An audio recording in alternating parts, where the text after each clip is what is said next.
States in dual head-to-head competition. Victory in Game 2 of the Super Series.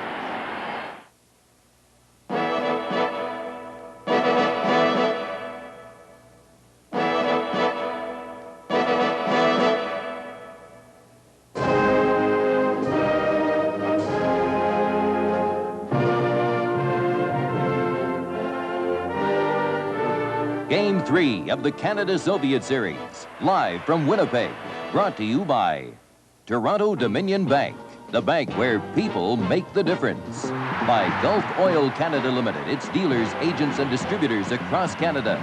By Carling O'Keefe, brewers of O'Keefe Ale and Old Vienna Lager Beer.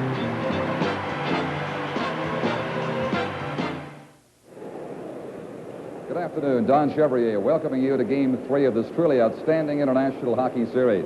The two stars of the second game on Thursday will not be much in evidence today. Jerry Cheevers is not dressed. Don McLeod starts in goal for Team Canada. Vladislav Tretiak is today the backup goalie for Alexander Sedelnikov for the USSR. Now let's go upstairs to Johnny Esau and Howie Meeker. Don, I think the tone of Game 3 will be set early as Don McLeod goes in goal for Team Canada, and he gets his first taste of action against a desperate Russian hockey team. Howie? Well, the players have utmost confidence in McLeod, so I don't think we have to worry. Johnny, here it is, Game 3 in an 8-game series, and this is a crucial one. I think the Russians will have to adjust their individual style or come up with a new game plan. Well, the fans are just as excited here as they were in Quebec and Toronto. Let's go down and hear about them with Al McCann. Excited and optimistic. That's pretty well the atmosphere here near ice level in the Winnipeg Arena as we await the face-off for Game 3 of the Summit Series. And the fans are hoping that Team Canada can perform as admirably as they did in the first 2 games of this meeting at the Summit. I'll be getting some fan reactions during the course of the afternoon, and I'll be over the boards to talk to the 2 individual stars at the conclusion of the game. Overall, about 10 lineup changes on both teams today. We'll tell you more about them as we go along. This is Game 3 of the Canada-Soviet Series from Winnipeg. Maxie, that picture really brings back memories. Did you ever play hockey outdoors when you were a kid? Yeah, and I played goal for the Barber College, too. You remember what it was like? Feet freezing. Build your own rink. Don't shoot the puck into the corners because you'll lose it in the snow. The best player on our street was a girl. She was the biggest player, too. Hockey sure has changed. And Sport O'Keefe is happy to be participating in this great Russia-Canada series. Enjoy the game.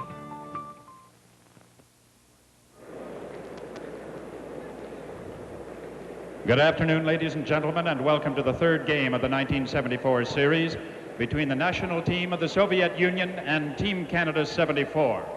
Here are the lineups for this afternoon's game. First of all, for the Soviet Union, head coach Boris Kulagin and his assistant coaches Alexander Loktev and Vladimir Yurzanov.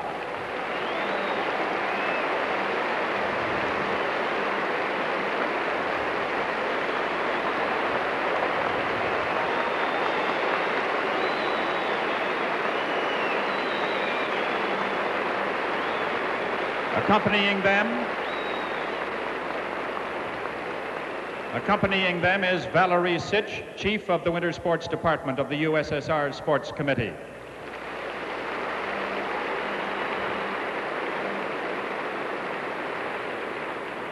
And now the Soviet team, number 13 and their captain, Boris Mikhailov.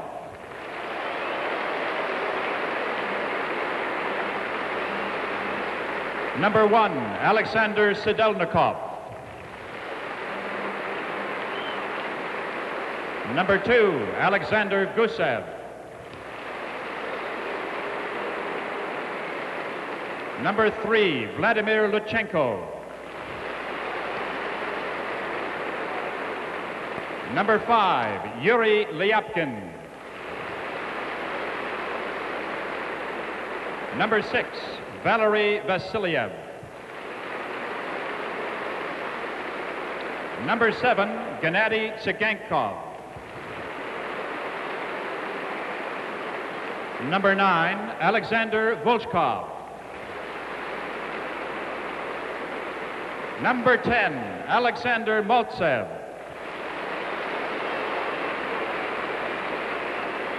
Number 11, Yuri Lebedev. Number 12, Viktor Kuznetsov. Number 16, Vladimir Petrov. Number 19, Vladimir Shadrin. Number 22, Vyacheslav Anisin.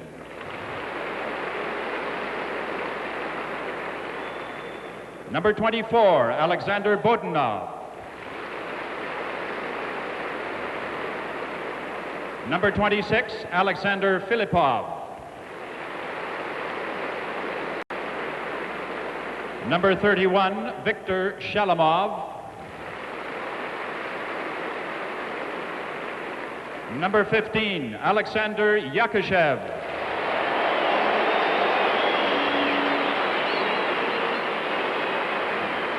Number 17, Valery Karlamov.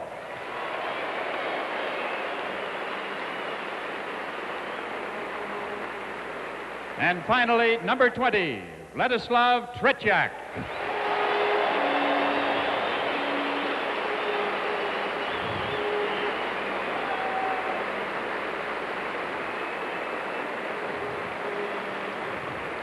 And now, for Team Canada 74, would you welcome, please, Coach Billy Harris.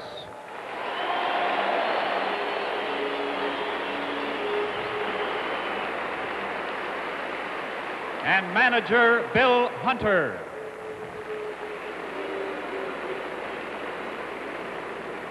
Now here is Team Canada 74. Number 1, Don McLeod.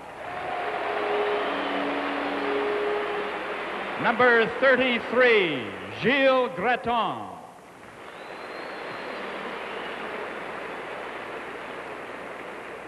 Number 3, J.C. Tremblay. Number 4, Mike Walton. Number 7, Andre Lacroix. Number 8, Tom Webster. Number 10, Marty Howe. And number 11, Mark Howe. Number 12, team captain Pat Stapleton. Number 14, Ralph Backstrom. Number 15, Jim Harrison. Number 17, Rick Smith. Number 18, Paul Schmier. Number 19, Paul Henderson. Number 20, Bruce McGregor. Number 21, Serge Bernier. Number 22, Mark Tardif. Number 23, Johnny McKenzie. Number 24, Al Hamilton. And number 16, Bobby Hull.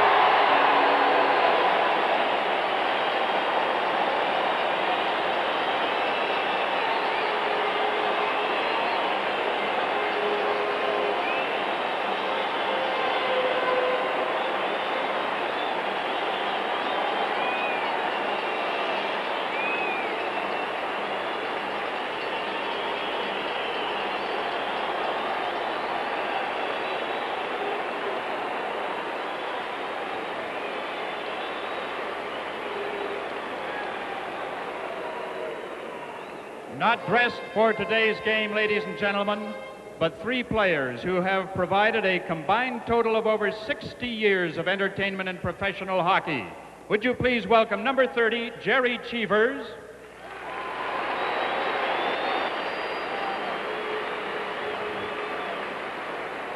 Number 27, Frank Mahovlich.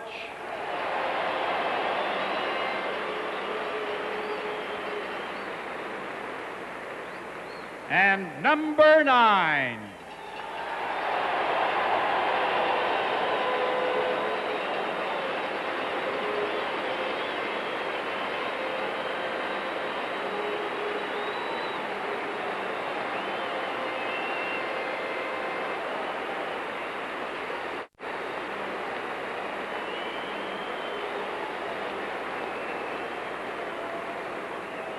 And now, ladies and gentlemen, would you please stand for the playing of the Soviet national anthem and O Canada.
And so with the traditional exchange of gifts, the Soviet team is presenting red little hockey sticks to the Canadian team this time. They have different gifts on each occasion, and the banners to go with them, of course.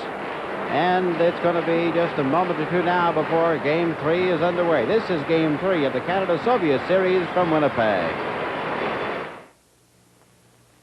Canada is an oil-rich country. But if we're going to stay that way, we have to find new sources of oil long before our present supplies run out. It takes time, it takes know-how, and it takes an awful lot of money. Because you don't find oil just by drilling a hole. You have to know where to look, and even then the odds are strongly against finding a productive well. Gulf Canada plans to spend over $110 million this year, trying to find and develop the new energy resources that will help keep Canada running smoothly in the years ahead. This money comes mainly from Gulf Canada revenues. And if you think this is the kind of job we should be doing with our money, you've hit the nail right on the head. The money we spend today will keep the oil flowing tomorrow.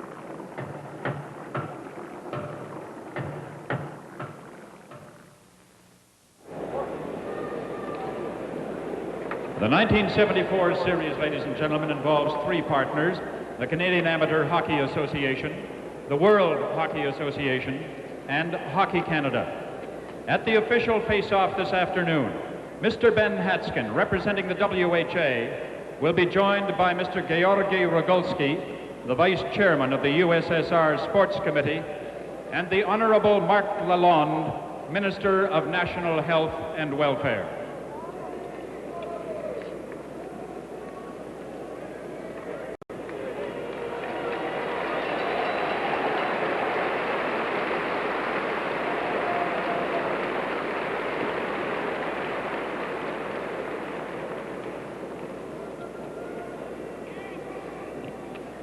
Could we have the two team captains, please? Boris Mihailov and Pat Stapleton.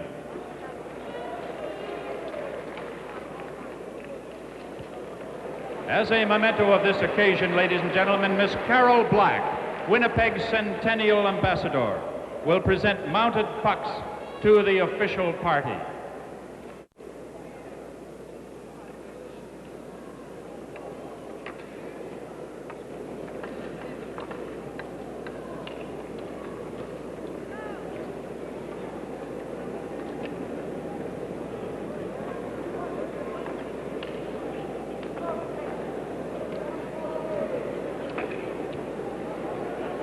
The officials for this afternoon's game.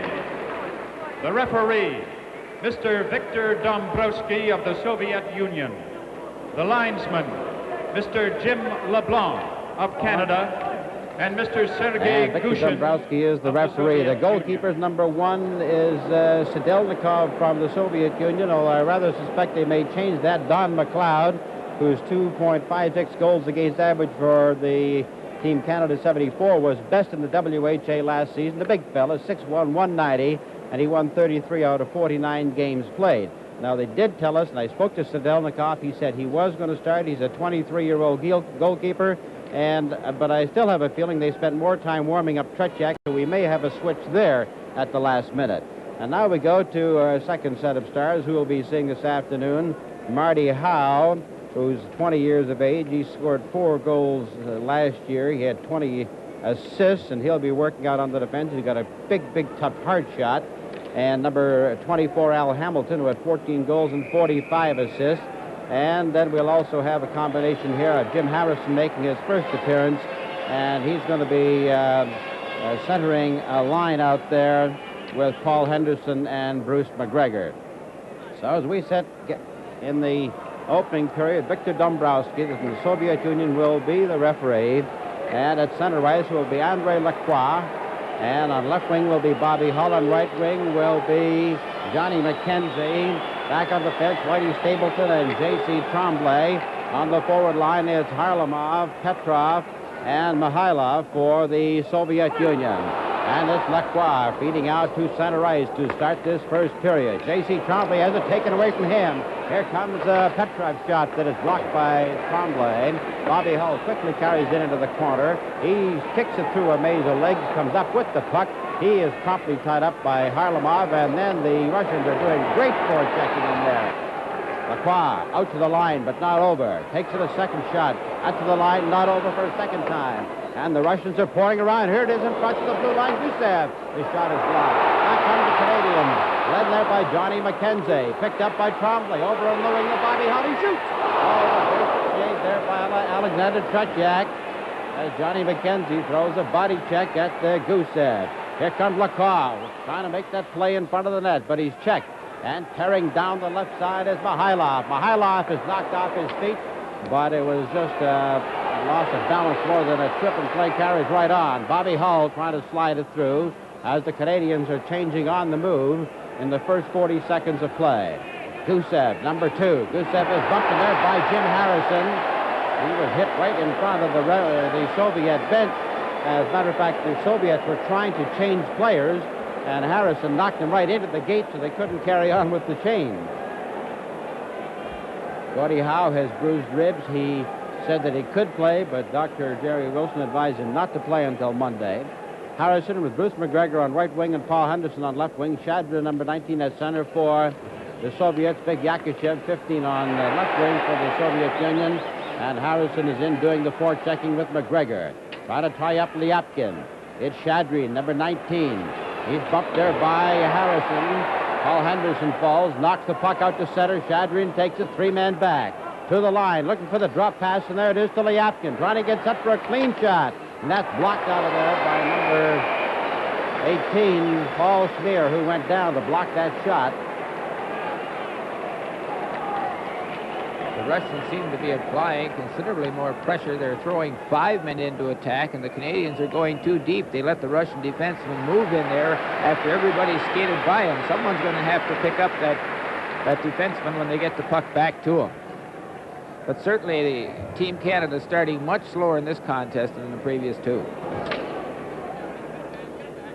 Now we have Marty Howe out there on defense along with Al Hamilton. They face off. The puck is fired out to center where it's taken by Yuri Lyapkin. His long pass is right on, and Don McLeod turned that aside. And it's Sigankov firing it in from long range. That goes all the way back to Al Hamilton, number 24, but it's called for icing. And there's a sign down at the end of the rink, which is rather unique. Maybe turn to get a shot of it in a moment. There it is. How in the hell can we lose? 18:05 remaining in the opening period as Anison, number 22, goes to center with Bodanov, 24, on the left wing. 21, Bernier over to Tom Webster, number 8. Bernier was shaking on Webster, but lost control of it. Bernier knocked it back in the net, and Anison comes up with it. Anison, a long pass on the left wing, goes all the way down. It's wide of the net, and they could have made a play on it. Canada, the linesman rather, waved no icing. Now the puck is inside the Canadian zone, led out there by Webster on the rink. Pass, here's a breakaway. Flying in is Mark Carter. He shoots on and missed the net. Tretiak was way out of his net as Carter's let a boomer go. Carter recovers at center ice again. He's going in, trying to get that pass away, and it wouldn't go. Number 24, Al Hamilton over to Carter. Carter trying to get by Victor Kuznetsov, number 12. Bernier's bumped by Luchenko. And they tie the puck up in the corner, and the whistle blows.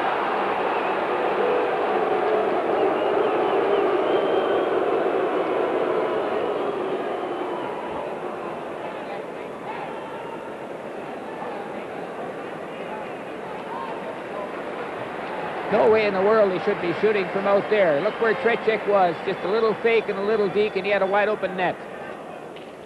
Now for the blue line, Whitey Stapleton tries to get that shot in front of that. Here's a backhander that didn't get away as Howe was tied up. Back in that again, they try to jam it to the short side. Tretiak was right up against the post as Mike Walton had it. Walton back to the line. It's knocked high in the air.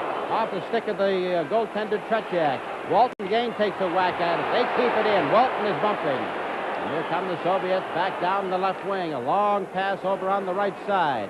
Over to Mihailov. Mihailov back over in the right wing, and it's loose at the left boards. Gusev, the defenseman, shoots. It's caught. That's Don McLeod. I think a couple of catches like that is what McLeod was hoping for to get warm.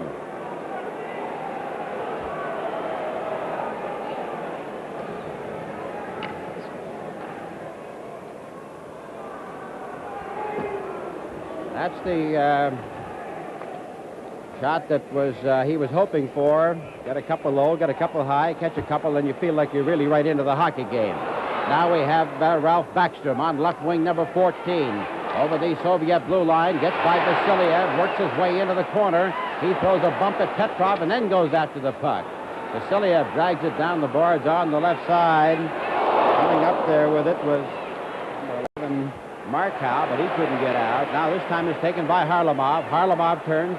He's number 17 at center ice. Lacroix missed him with a stick that could have been a steering call, and that might even be called for steering.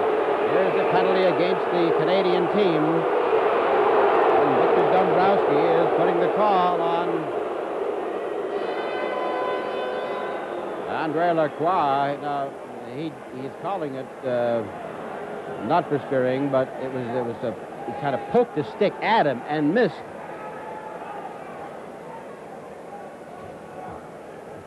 Team Canada penalty to number 7, Andre Lacroix. 2 minutes for slashing. The time. They called it a slash at the 4:01 mark of the first period in a 0-0 hockey game. So now we have the Soviets with the opportunity for the power play as it is taken in there over the line, knocked off the boards by number 20, Bruce McGregor, and down into Soviet territory.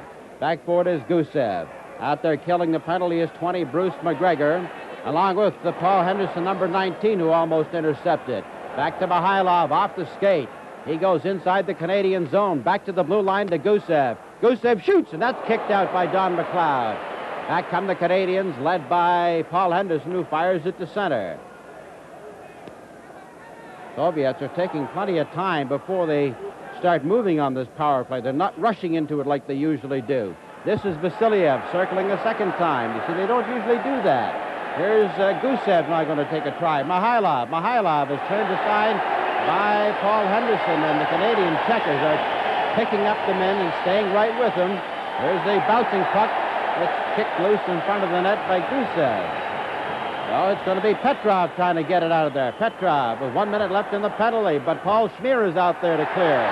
And the power play so far has been almost non-existent for the Soviets. Gusev again tries from center. Long shot along the boards. Now they race in. Lebedev goes around the back of the net. Don McLeod shoots it, but it hits Lebedev. McLeod goes back of the net to get a second shot away. He puts it under the stick of Vasiliev. That bounces up along the boards. Back to Vasiliev. Here's Vasiliev shooting. And that's a shot that went wide. It hit his stick, and the goalkeeper lost sight of it for a moment. Gusev into the corner. There's a shot in front of the net. It's taken by Lebedev. Back to Vasiliev. That shot is blocked. This time it's taken by Schmier. And Schmier clears it down the ice. 16 seconds left in the penalty to Andre Lacroix. This is Ralph Backstrom out there killing it off with Mark Howe inside the zone. This is Shadreen. And the penalty is 1 second left. It's expired. The puck is loose in front of the goal. Carried out to the side by Whitey Stapleton. Ahead to Ralph Backstrom. Backstrom with Lacroix. Lacroix takes the pass at the line. Back to Backstrom. Back to Lacroix. At the side of the goal, they jam at it. And the goalkeeper, Trechek, has his foot right up against the post, and he holds it there for the whistle.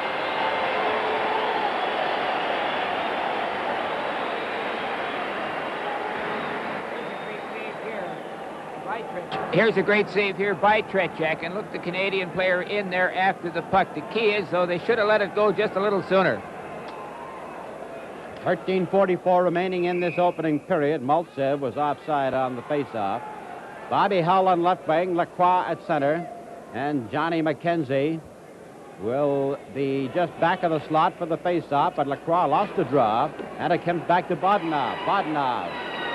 Over to Anisin. Rick White pass. Here's a breakaway. Carrying on the right side of Maltsev. Nobody to beat. He shoots. Oh, and it's picked up there by the goalkeeper, Don McLeod. And the whistle blows. It might have been for interference on Maltsev as he was on the way in.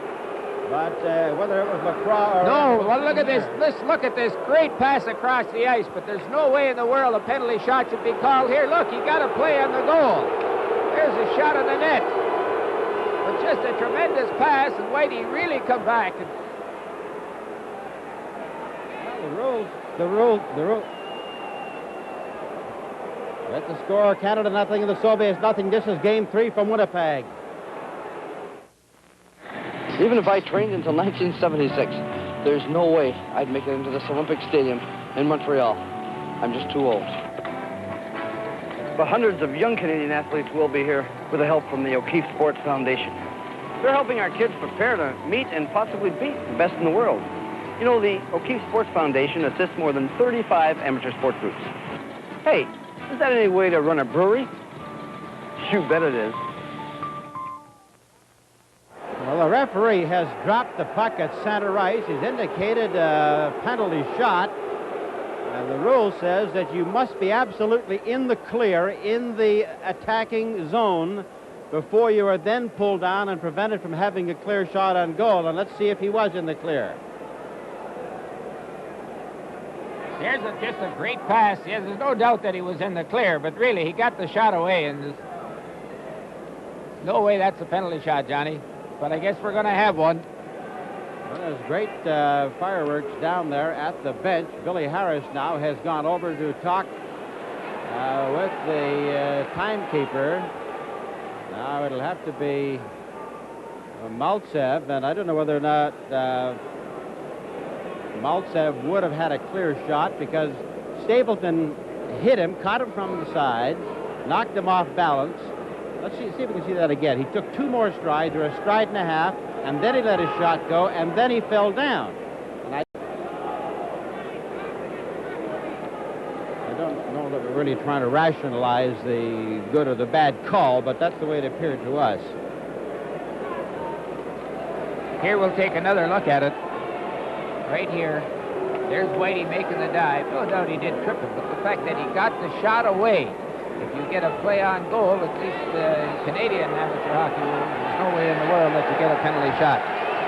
Well, if McLeod comes up with a big save here, watch us go. We need something to spark us, Johnny. We just haven't started with that same bounce and drive that we have in the previous 2 games. Maltsev will have to take the shot. He was the man pulled down, and he's got a lot of moxie. He's not going to take a long run. Here he goes. Going right in. He shoots, and he misses. McLeod did not come out of the net, but he went down, and the whole Canadian bench empties as they rush over to Don McLeod.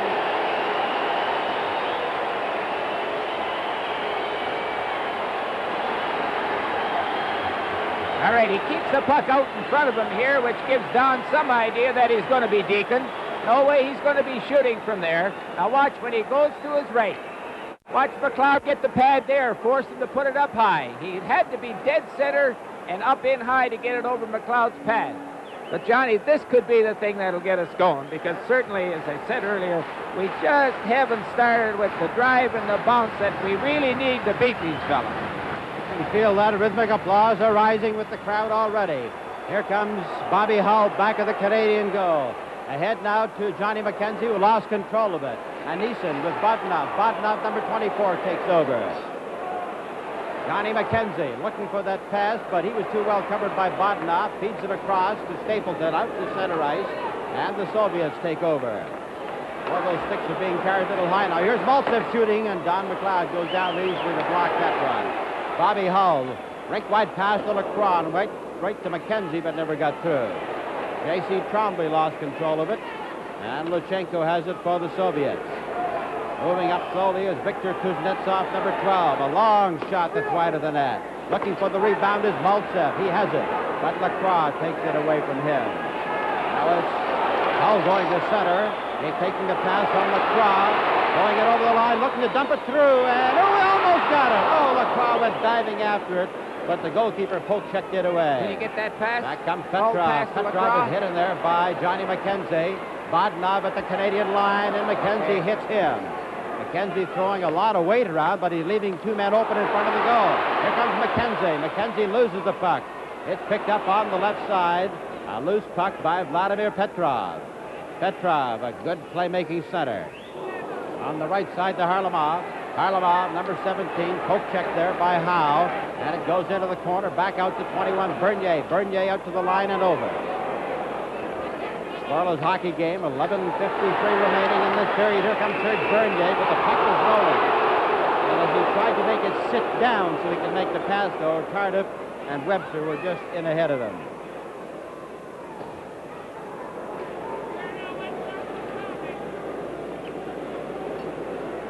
Boris Kalagan, who has made a couple of changes in his lineup, although we haven't seen Volkov, Shalamov, and the Kotov line. He's been going with 3 lines. Canada has been going with 4. Trying to keep fresh as Tom Webster breaks through. He is pulled down. He carries right on. Out to center ice to Harlamov. Harlamov at the Canadian blue line. He's bumped in there by Marty Howe. Back out in front, it is taken by Serge Bernier. Bernier. Rink-wide pass to center ice to Tom Webster, too far. Harlamov. Back on the wing to Petrov, to Gusev at the line, and he is bumped there by Al Hamilton. Howe comes from the short side of his own net. But that's Tommy Webster overskating the puck, and Petrov has it. Back off, and it's picked up in front now by Tardif, and Tardif lost it in his skate. Taken by Al Hamilton. Hamilton in the corner, around the side of the net. It's bouncing. Hamilton shoots and hits a leg, and doesn't get through. Meanwhile, there was a wrestling match going back on down in front of the Canadian net. Here they go right out in front, and Don McLeod makes a great save on Boris Mihailov. Well, they said that Don McLeod here's a 2-on-1 break. 4 Canadians caught. And this is the great big problem that you're going to have. As soon as the defensemen run up and stay in and don't have a forward back them up, 2-on-1 shots, and we're in trouble. On the face-off as Don McLeod has come through with some big ones already. The face-off inside that Canadian zone, and it is Mark Howe. Turning, feeds the pass to Rick Smith, the defenseman. He goes up over there with Mike Walton, but Walton has it knocked off his stick at the Soviets. Led by Yuri Lyapkin, number 5. On the wing to Yakashev. Yakashev being turned to the corner by Paul Smear. And he's bumped by 2 men, and the puck comes to the line, but not over. It's kept inside the Canadian zone. Back in after it is Rick Smith. Rick Smith is bumped. Now he has a bit of a shoving duel with Lebedev. And the referees are in there quickly to break it up. Might point out that it was a very busy day yesterday at the Winnipeg Inn because the CAHA announced their centennial tournament, and we'll tell you more about that in a moment. Watch young Hull and Schmier. It's checks like this that are going to get us in the ball game. Get everybody going. It was Don McLeod who's got that good left hand. What I was saying that the CAHA, in cooperation with CCM, are going to have a junior international tournament here in Winnipeg Christmas week with 5 of the top countries in the world participating, and we're going to find out how good the European juniors are because, you know, there's only about 2 years difference in the age of each player on each of those teams, whereas here in the pro ranks, of course, there can be a great difference of age, as we know so well on the Canadian team. Now with 10 minutes and 9 seconds remaining in this period, we have the puck sliding at center ice. Still a scoreless hockey game as the Russians carry it to the Canadian line. Bruce McGregor is bumped and it goes back to the net to Whitey Stapleton. Stapleton slowly to his own blue line looking for McGregor, but the pass went over on the right side to Harrison, who overskated it. Back over there to Shadrin, and Shadrin is knocked out of the play by Henderson, who came roaring back. J.C. Tremblay around the back of his net. He's caught back there, and Stapleton has to go in for the rescue. What a hockey player this Stapleton is. Still has it. Look, turns inside that maze of players and clears it out to center ice.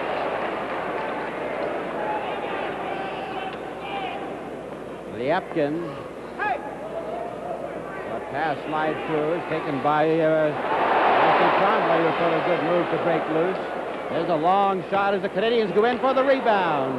But that was Harrison who was not able to get to it on time. Here comes Anisin, number 22. His backhand shot is wide. Into the corner. The Soviets trying to set up to the blue line. But the Canadians are checking very, very close. 8.5 minutes remaining in this opening period of a scoreless hockey game as Bruce McGregor flips it to Paul Henderson at center. Harrison racing down after it. Canadians are changing on the fly. Harrison bumps into Lachenko, but he's caught out of the play. Here come the Russians back with 3-on-2. Into the corner, it's Kuznetsov. Kuznetsov puts it in front, and it's taken by Howe. Up to the line to Lacroix. Lacroix with Bobby Hull. Here's Hull getting sent. He shoots. Oh! By the goalpost. That was a snapshot. They go almost hard as a snapshot. Here's McKenzie. McKenzie was offside.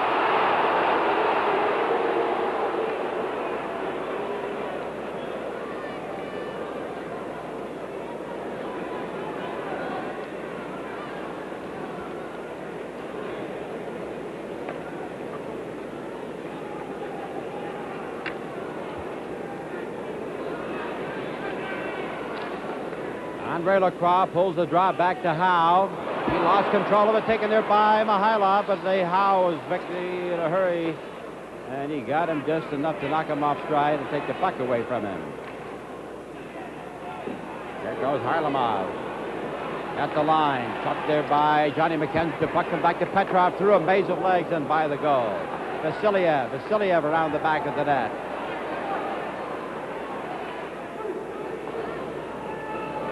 Bouncing puck that's knocked out of the air. Bobby Hull took a swipe at it, and the referee Andrei Dombrowski blew the whistle for having touched the puck over the shoulder. And we get a full change coming over from the Canadian side. Some of the statistics from our game recorder, Paul Henderson attempted 10 shots on goal, all of which have been on the target. Brad Selwood and Rick Lear both +4 after the 2 games that they played. That is, when you consider or compute the goals that are scored while players are on the ice. Now we have Harlamov shooting from well out, but he's well off the target. Going in for the rebound was Mihailov, but it's taken by Harlamov. Schmier cleared to the line, but it was intercepted now by Petrov. Petrov back to Harlamov. He's turning at center ice, looking for that pass, but Petrov was too well covered, and he's stopped back in there by Schmier, who goes back of his own net. Schmier has been outstanding throughout the entire series for the Canadian team. Only in the second period of the second game did he start to throw his weight around more than Harris would like. There we go, and the number 22 mark trying to get through, but he did not. He was tied up along the boards, still has the puck, getting set. Over to the side of the goal to shoot. Oh, and Tutchak makes a great save. Tutchak on Serge Bernier, wide open in front of the goal. Back come the Soviets inside the Canadian zone. Lebedev is having a shoving match with Lee. The puck comes back over there to number 6, Vasiliev. A shot, loose, hit the goalkeeper, and he didn't even know it. Lebedev was knocked down with a penalty being called.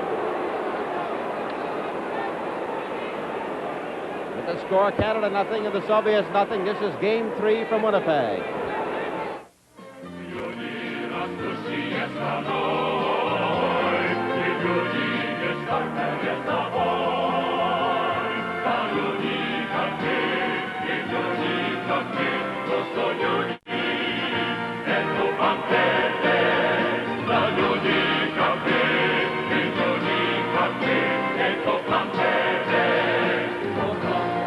Это банк, где люди составляют разницу.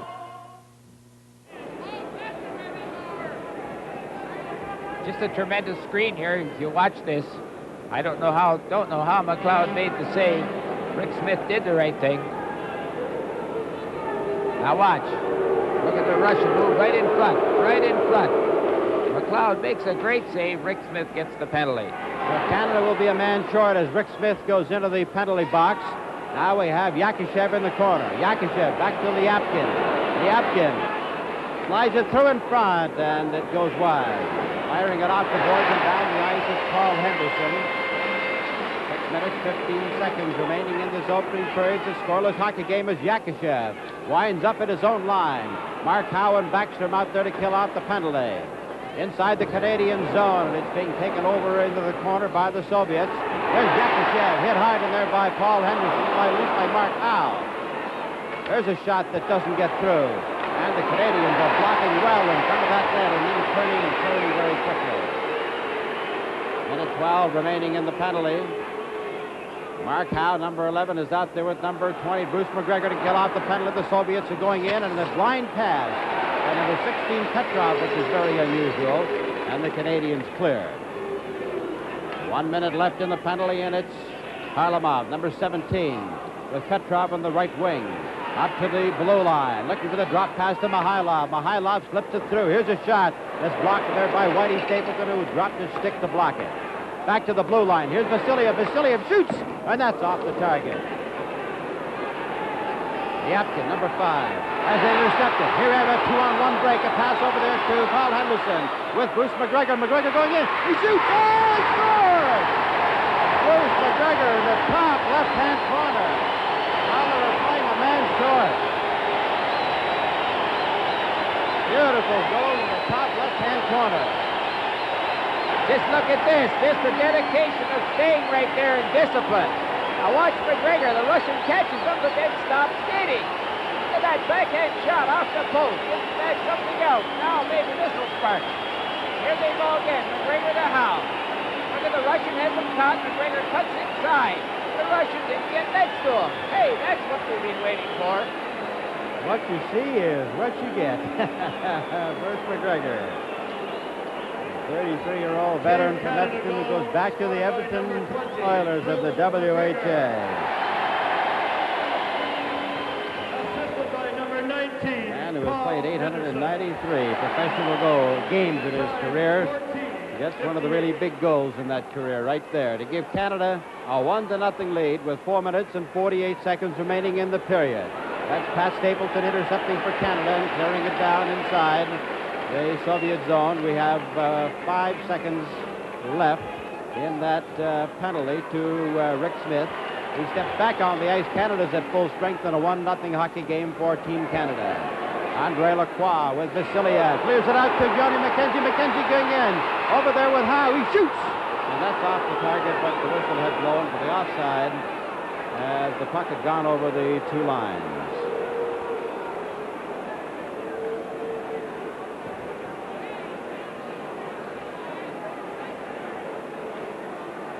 An interesting statistic from our game recorder showed that in that in the second game, there was Canada won 38 out of 64 faceoffs for 59%, and then won 53 out of 93 faceoffs for 57% in the second game. And Eason lost the draw, taken back by defenseman Rick Smith. Smith over to Bobby Hull. Bobby Hull inside his own zone. Leads it back there for... Oh, it bounces right at the blue line. It was almost picked off by Eason, but Schmier comes out to clear it anyway. With Andre Lacroix. 4:03 remaining in this opening period with Canada leading 1-0. Bobby Hull tries to keep it in. As the Soviets with Maltsev carrying. Number 10. Maltsev and a forward pass. Ooh, it was intended for anybody. Nobody near him, but it was right on goal. Maybe that was his intent. Knocked off the board by Andre Lacroix. Coming on the right side. Johnny McKenzie following, dumping it through to Bobby Hull. Hull races with Kuznetsov. Puts it around the back of the boards, and it's taken by Budanov. Budanov over to Luchenko. Luchenko to Eason, and Eason to Maltsev, and Maltsev in a great passing combination, but the recovery by Schmier broke it all up. Back comes Victor Luchenko. Luchenko being shouted by Johnny McKenzie. What a workhorse he has been. Bobby Hull knocks him off the puck, and he recovers. Across to Luchenko. Luchenko head is intercepted, but it's picked up by his teammate Alexander Bogdanov. Bobby Hull catches him from behind and holds on. Now we have Serge Bernier of the Nordiques. 2:59 remaining, and here we go with Rick Smith going in over the line. The pass is taken over here by Mark Tardif. He shoots! A great stop there by the goalkeeper, Tretjak, as Tardif came out of the penalty, out of the player's box, rather. And they're in there throwing elbows, led by Tom Webster. Tardif just struck off the bench. Remember here, and had a real good shot. And for a moment, Tretjak juggled the puck, and look at this. The Russian comes in from behind for a change. As Tretjak was holding the puck, Rick Smith took 2 whacks at it. He didn't hit it either time, but he didn't like the fact that he tried. Here's a shot from the blue line by Howe that goes wide. There's a shot by the goal post that comes over on the right side, and Howe goes for the body check instead of the puck, and it's taken by Yakushev. Yakushev moving inside the zone. He shoots, scores! Yakushev. That was as a direct result of a body check instead of a check inside the Russian zone that causes Canada a penalty, at least a goal. Here you see the Russians break away. There's a good check, but look at here. Just watch the Russian get away, break the check here, and he walks in, and see how far he reaches out. He's big, long, and lanky, and reaches out so far. Here it is again. Instead of really getting a hold of that Russian, he fights off the check, reaches out wide, and picks the corner. Pretty good goal. Yakushev was the leading Soviet scorer against Team Canada in the 72 series with 7 goals and 4 assists.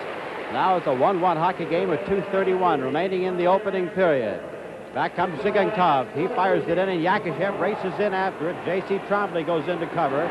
He bumps with him. Lebedev comes up with it. Out in front to Shadrin, but the shot is blocked. Coming up with it is number 20, McGregor. McGregor over to Jim Harrison, and Harrison could not get around the defense, and Tretjak finally grabs the loose puck.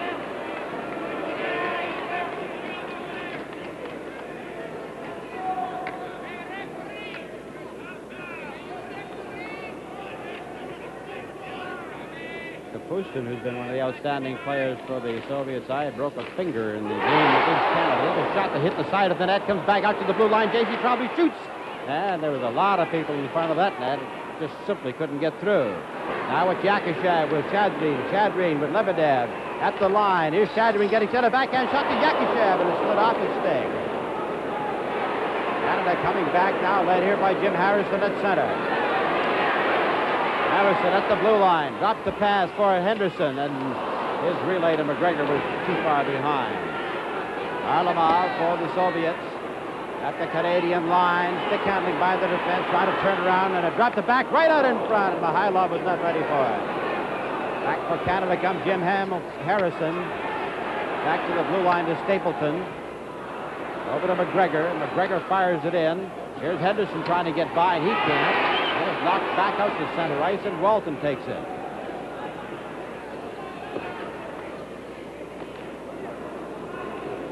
Harlamov bumps into Mihailov. Mihailov takes that little short pass, drops it back for Harlamov, and he goes into the corner with 1 minute and 3 seconds left in the period. Back to Petrov, and the shot goes wide of the Canadian goal. Cleared back out to center ice. Gusev drops it for Petrov. Petrov, 3 men up at the Canadian line. 4 Canadians back. And here goes Harlamov putting it out in front. There's a shot that hits the leg. Intercepted by Walton and shot down the ice for the penalties being called. 44 seconds left in this first period.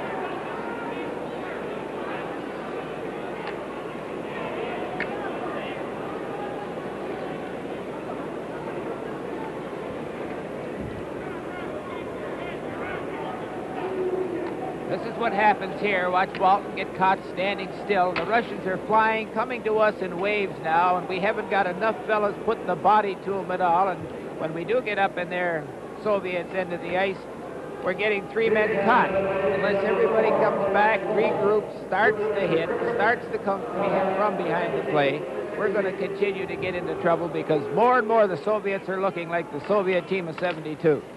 Walton taking his first penalty of the series, and it's cleared down the ice by Paul Smear. A race for it with Backstrom, who's out there killing off the penalty, along with Howe. Soviets now winding up inside their own line, led by Mihailov, trying to get the power play organized, going in over the Canadian line, fires it through. Into the corner, Petrov loses it to Rick Smith. Smith around the boards, and he flips it up into the crowd and out of play.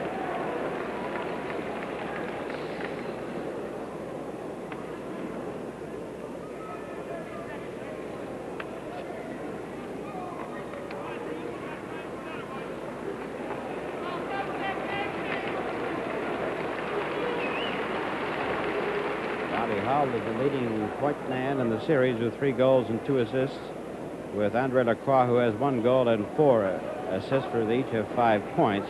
Yakushev with 2 goals for the Soviets. Luchenko, Harlamov, and Petrov each have 1. Head coach Boris Kulagin from the Soviet champions. Lacroix goes to center ice to kill off the penalty. 1 minute 31 remaining. Bruce McGregor's out there with him, and from the face-off, is shot right out to center ice. Jam-packed Winnipeg Arena, and it's hot here this afternoon. The ice starting to get a little bit heavy already. Petrov gets in there by Tremblay, tries to lay it right out in front of the net to Mihailov, but it was off his stick. And the buzzer sounds to end the first period, with the Soviets coming from behind to get the goal by Yakushev that tied it up at 1-1. A game where the Soviets opened up with a lot of forechecking. Canada took over. The Soviets bounced back, and with the score, Canada won, the Soviets won. This is Game 3 from Winnipeg. Canada is an energy-rich country, but we consume over 45,000 gallons of oil every single minute of every day. If we continue to consume oil at this rate, without finding new sources, in 10 to 15 years we'll be into a serious supply shortage. We have to find more. And finding oil is a tough job. But with solid long-term objectives and policies from governments, combined with the ingenuity and resourcefulness of the oil industry to work out the details and mount the projects, the job will get done. But it won't come cheaply. Last year, Gulf Canada spent over $57 million finding and developing new energy resources. And this year we'll spend more than $110 million, because Gulf is confident that the petroleum reserves are there, enough to meet our needs for generations to come. With time, money, your understanding, and government cooperation, we'll stop a future supply shortage before it's too late.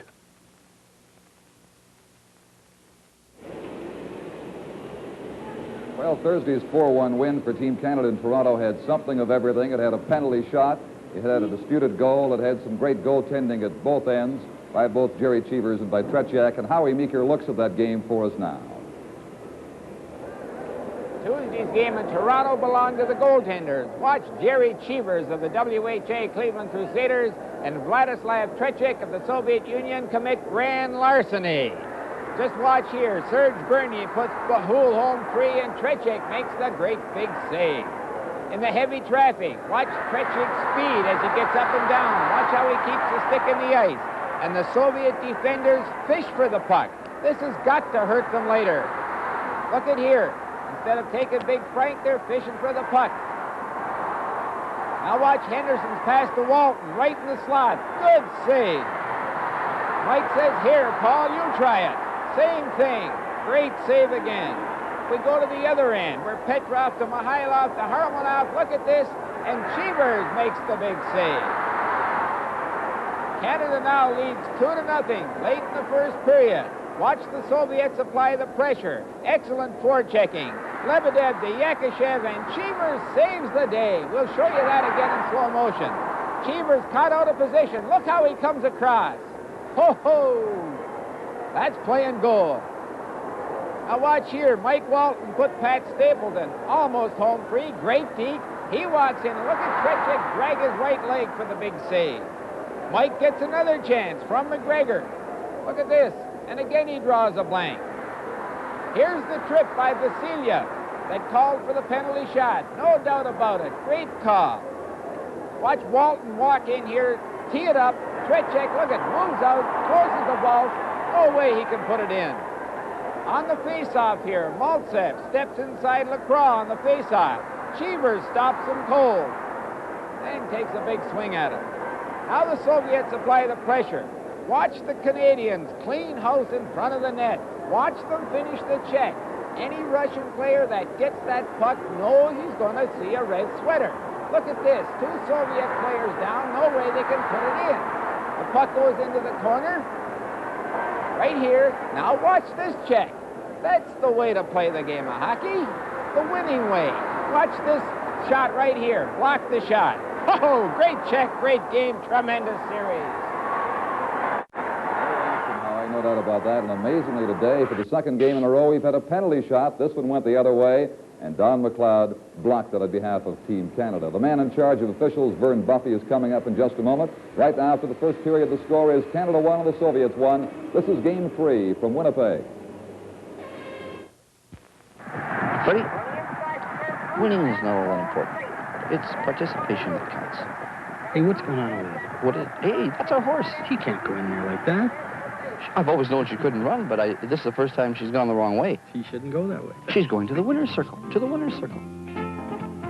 Pete, what are you doing here? This is the winner's circle. I knew this was the only way you guys could have got here. Well, Fred and Pete, she's probably the worst-looking horse we ever saw, but I don't know about you guys. I love her. What about the time that she broke the track record? Hold on, that was in her debut, but that wasn't for speed. That was for attendance. Hey, this calls for a celebration. Freddie, I will drink to that. Come on, Annabelle. Come on, Pete. Hey, you know what, you guys? What I really like about O'Keefe Ale, it's an easy drinking ale. Don't you think so? Well, it sure goes down good. And what a great way to end a great day. Pete, Fred, to our lovely lady, Annabelle. To Annabelle. And here's to you with O'Keefe.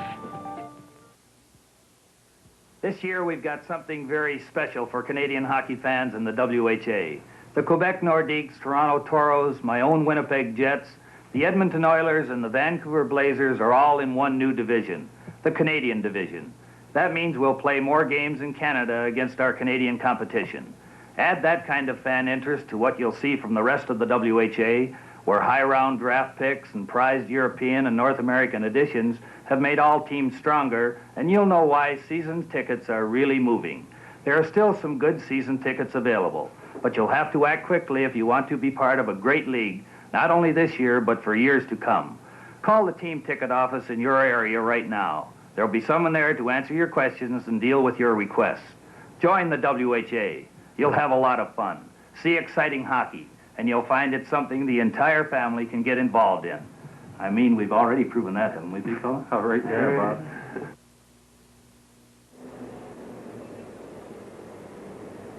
Well, that second game on Thursday had all kinds of excitement and all kinds of controversy as well. Vern Buffy's one of two men in charge of the officiating in this series. Vern on behalf of the WHA and Huey McLean working with you on behalf of the CAHA.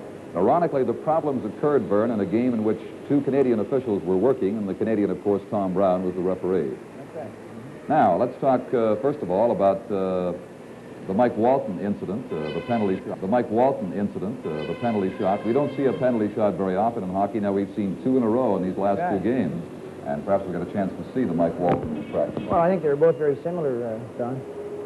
All right, here's Walton now. He appears to have a clear path on goal. Is that a penalty shot? Well, it's a penalty shot depending on where you are so far as position is concerned. From the stands, I would say that, I may not have called it a penalty shot, but being on the ice, his view, it was a penalty shot. And I asked him about it, and he said, well, he was fouled from behind. He had a clear path to the net. And the idea of the penalty shot is to restore a scoring opportunity because it was taken away as a result of the penalty. And that's the way he looked at it, and you can't argue that. I thought that the Russian players skated with him all the way in, but he did get around him, and he was fouled from behind, and the feet were taken from under him. So, you only have that much time to make up your mind, and there are 5 things that constitute a penalty shot, and they have to come to you 1, 2, 3, 4, 5. Rules state that the man must be in the clear, just the goaltender between he and the net. That is correct, and also he must have control of the puck, and as a result of the foul, he must have had a scoring opportunity taken away from him. Had he got a shot on that net, then it would just have been a penalty. What about the one today that went to the Soviet side? Well, I think it was very similar to this one we just saw on the replay. So I think they're about equal in so far as judgment is concerned. Well, the one everybody in Maple Leaf Gardens, of course, who didn't see the replay asked me as I came down, was that Soviet goal in the other night? Now, we're going to see exactly what did happen on that play. Here's Petrov winding up. Got an opening there. Watch carefully. The puck goes up to the top, swirls around inside, and comes off the gathering of the mesh right at the back and out. Now, how could an official miss that? Well, he could miss it very easy, Don, and I'll tell you why. He was on the same side of the play where it went in. Now, I watched that replay 2 or 3 times before I was absolutely sure it was in. And, in fact, when they showed me the replay, I said, no, I want to see the goal that went in. That hit the crossbar. Well, so I was just as much at fault, but where I was sitting on the opposite side of the arena, it was a clear-cut goal. But when I see the replay, I said, no, I want to see the one that went in. And I said, that one hit the crossbar. And they said, no, that's the one that went in. Well, let's take another look at it. You've seen it several times now, Vern, and fans have. It's in. There's no question about it. There's no doubt about it. Now, the thing is, the goal judge put the light on. For I estimated 5 seconds on the telecast. He flashed the red light a couple of times, trying to get referee Brown's attention after Well, he has no right to do that. He puts it on, and once the play continues, he must shut it off. The goal judge is wrong. The referee has sole discretion as to whether it's a goal or not. If That's he sees right. it as a goal, no matter what the goal judge says. Well, what happens, your first procedure, if you have not seen it as a goal, then you must go to your linesman first. You check with your linesman. If they have not seen it, then he must go to the goal judge. And you must accept the goal judge's word if the whole 3 officials haven't seen it. Right. But he thought it was not in, and he just did it out of courtesy to go to the goal judge and the linesman, which he should not have done. Even with the replay, seeing it, he couldn't change it. No way. You don't go by replays. You can't referee that way. My God. The officials are 98% on all replays. Okay, Vern, thank you very much for joining us at this time, then. And now let's go upstairs for some highlights of this game with John Esau and Howie Meeker. Howie, and every time there's an argument like that, people say, well, why don't the officials have a replay monitor to make a judgment on a call like that? And you can take a look at it, and from one angle, it looked like it hit the crossbar. Another angle, it went through. So if you're going to argue about that, you could be there all night long. What have you got in highlights for this one? And I imagine this one's going to deal with that penalty shot, huh? Well, certainly the penalty shot, and I believe the Russian certainly had McLeod beat if he could tuck it upstairs. Now just watch this. Maltsev goes to his left, makes a pretty good move. If he gets it upstairs and on the net, it's in. But McLeod had his skate on the ice. Now watch here. McGregor and Howell. McGregor's goal. Liapkin, number 5. This is what happens when you stick check. Look at McGregor just skate right through that stick check. When it comes back here the second time, look at Liapkin has the puck, puts it on McGregor's stick. Now at one time he catches McGregor right there. McGregor goes to the inside to keep from going offside. And pops just a beautiful goal. And look at the key there. He got it up high. Up high on this fella, I guess, is the only spot. He did like Yakishev the other night. Put it up high. That's right. Well, now, what's your second highlight in this period? Well, we have Yakashev, and it's just no way, Johnny, these big, strong hockey players, you can reach and check them with the stick. You've got to get the body in their way, and this is one thing that we haven't been doing so far in this game. I mentioned just before that one broke up, I said there's a defenseman throwing up check, a body check inside the Russian zone, missing, leaving the puck, and from there he was caught wide open. And then Yakashev came back, and he still had to make a great play on it, but the defenseman shouldn't have been throwing a body check down in the Russian zone. That's right. We haven't got that bounce and that drive physically that we've had. It's the 7th period. We've played 6 good ones. Certainly we're not as sharp mentally. I think the great indicator is in Toronto in the first period, 63 times Canadian players got in the way of Russians who had the puck. Here only 36. Hopefully we can bounce back, and I'm quite sure the fellas will come back. I think that, it's interesting to look at the changes that Billy Harris has made. It seems to me that people wonder, why would he make that many changes? He said, well, I'd sooner make it now. First game we had confidence. Second game we got momentum. This game we'll put everybody in, because rather than wait for the 6th or 7th game when you suddenly need somebody, they haven't played. You put them into a spot where they really can't help you. I think it was a well-calculated risk that he took today. Well, I would think so. Certainly the fellas that are playing their first game haven't let Team Canada down. The Russians aren't playing any better. No way are they playing any better, but we're letting them play their game, and that McLeod made 3 or 4 great saves. Yes, he did. After the first period, the score is Canada 1 and the Soviets 1. This is Game 3 from Winnipeg. Folks, you're watching Diane Warner. Not only is she the best softball pitcher in all of Pine Grove, Ontario, but she's one of the very best in Canada. Diane, you may be pretty good, but you only play against girls. Now, I'll make you a bet you can't get one. Just one past me. Did you bring a bat? I'm ready. All right, rookie, give me your best shot. I wasn't ready. Or I didn't see it. Same pitch again. Same place.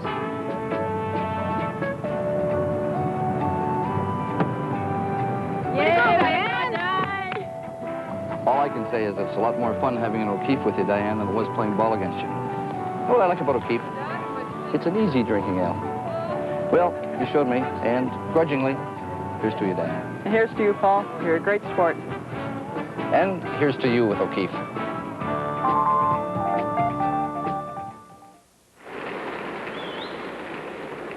I've got the manager of Team Canada, Bill Hunter. And, Bill, I know you must have been pleased to see one of your Edmonton Oilers, Bruce McGregor, snipe that short-handed goal. It was a wonderful feeling, Al, and it's nice to see all 3 of our Oilers playing today, and it's another great game.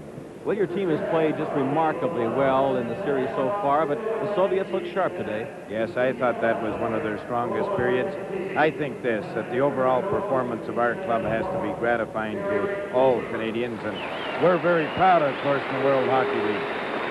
You know, the World Hockey Association, it seems to me, is gaining just tons of credibility with their showing in this series. I think, Al, this is a major single factor of projecting us squarely into the international hockey picture. It gives us the recognition, the credibility, and, of course, above all, it gives us undue amounts of publicity that is just very wonderful when it all has happened in 3 short years. Were you concerned at all about Billy Harris making quite a few changes today? No, Billy and I had talked it over along with Pat and Bobby, and we felt that this was the game the changes should be made in. We were on a winning, we got momentum going, and believe me, after a short rest, short time between games, this was the time to get fresh legs in. Bill, thanks very much, and good luck in the games to come. Thank you, Al. Now let's go back to Don Chevrier. All right, Al, and of course the score is 1-1 after one bristling, exciting period of hockey here at the Winnipeg Arena. McGregor, while Canada was shorthanded, scored the first goal, and the great Yakashev, a couple of minutes later, tied it up for the Soviet Union. He had a penalty shot that was saved for Canada by Don McLeod. And so they're all even now after one period of play, getting set for period 2. And let's go up to Johnny Esau and Howie Meeker. Well, the Soviet team is first out onto the ice, and we just have a telegram sent up to us. How old is the Russian goaltender, Petchak? Petchak is 21 years of age. As a matter of fact, Petchak was the best goalkeeper in Europe in 1971. He was the best junior in Europe right through from 69 to 71.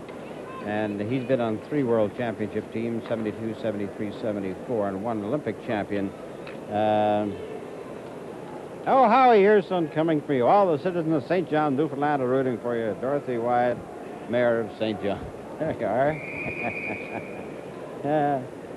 Ready to go now with the second period of play. I think probably one of the conversations that took place in that intermission would be that Billy Harris telling his players about throwing that much weight around.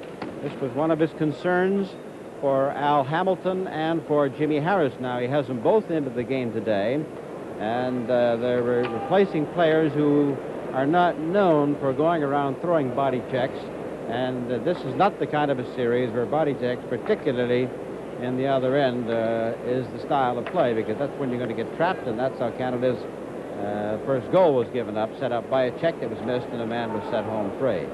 So we have 1 minute and 14 seconds left in the penalty. Canada will start off playing a man short, and they're firing it in from long range. Backstrom going into the corner behind the Canadian net with J.C. Tremblay. It's blocked, and they jam it from out in front, and it's put right out of the stick of Backstrom. And Backstrom clears it down the ice. But he tried to get that pass away to Mark Howe, and it wouldn't quite hit the target. Back go the Soviets. Now 5 of them go back inside their own zone to line up to start the power play away, but Stapleton's there to break it up along with Tremblay. This has been a great combination for Canada, and they clear it down with 40 seconds left to go in the penalty.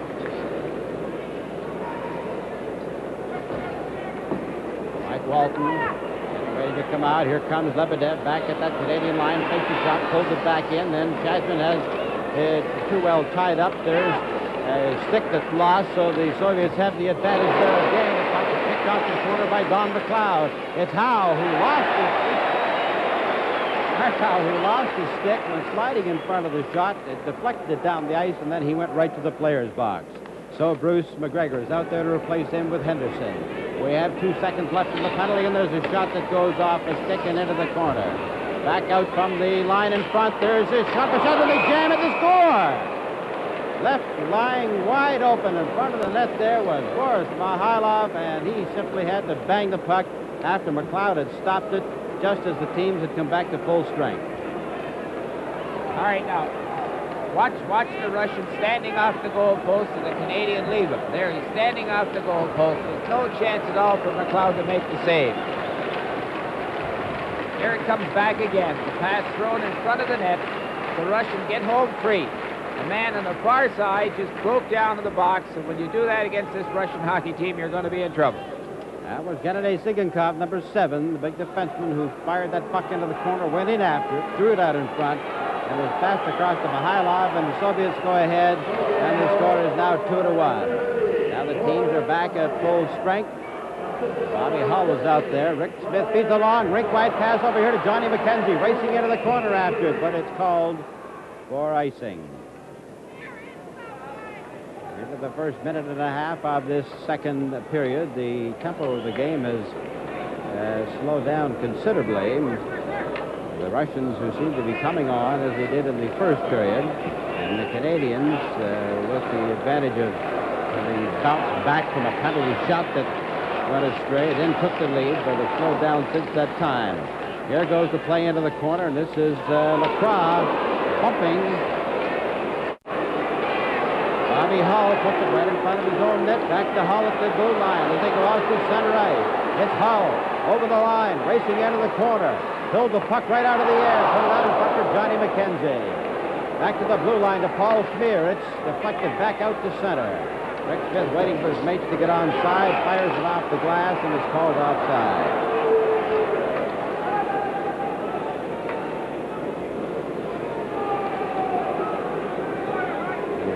Team Canada 74, Pet Jack great. Canada, Russians can skate. Canada's the best. Signs all over the place here at the Winnipeg Arena. The referee is Victor Dombrowski. The linesman is Jim LeBlanc, Canada, and Sergei Gushin of the Soviet Union. And we have 17 minutes and 55 seconds left in the second period. This is Al Hamilton. Beating it inside Soviet territory. Back after it was Victor Kuznetsov, who's hit by Webster. Puck goes to Al Hamilton. Hamilton knocks it in, and that'll be offside. Second period really has never started to unwind so far, and we have 2.5 minutes gone.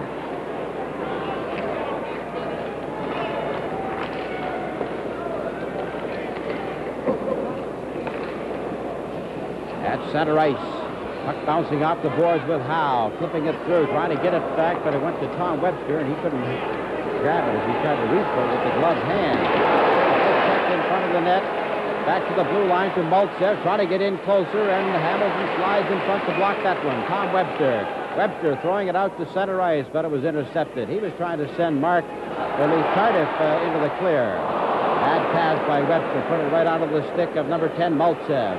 Maltsev into the corner, bumped in there by Hamilton. Still has the puck, however, and around the side of the net goes number 21, Serge Bernier.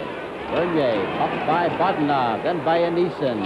Cardiff with Bodanov, taken by Anisin, puts it in front, back to the blue line. Here goes Kuznetsov, takes one shot, getting in closer, and that is off the skate. Russians are pouring it on to the Canadians inside that zone. There's a shot that's deflected there by number 24, Al Hamilton. The Soviets have it. Here's Bodanov shooting, and that's deflected by number 10, Howe, and there's really a penalty called here.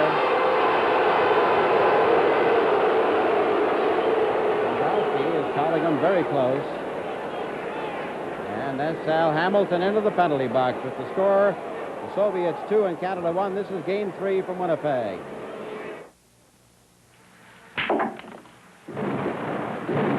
Nice shot. I've made better. Want to play? I came to play Wisconsin skinny. That's me. You a hustler? Nope, salesman. Break.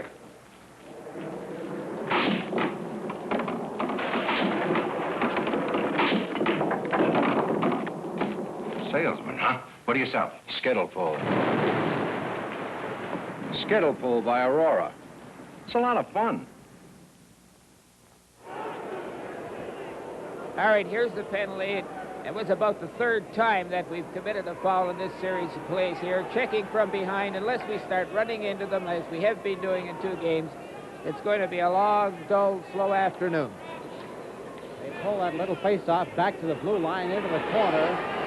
Around the back of the net is Lebedev. Lebedev back to the blue line. Zigankov, he shoots, and that hits the stick and goes wide, bouncing loose in front of the net. And the referee blows his whistle. I guess that he's having touched it over the shoulder, in which case it should come outside over that blue line because it was the Soviet player that touched it.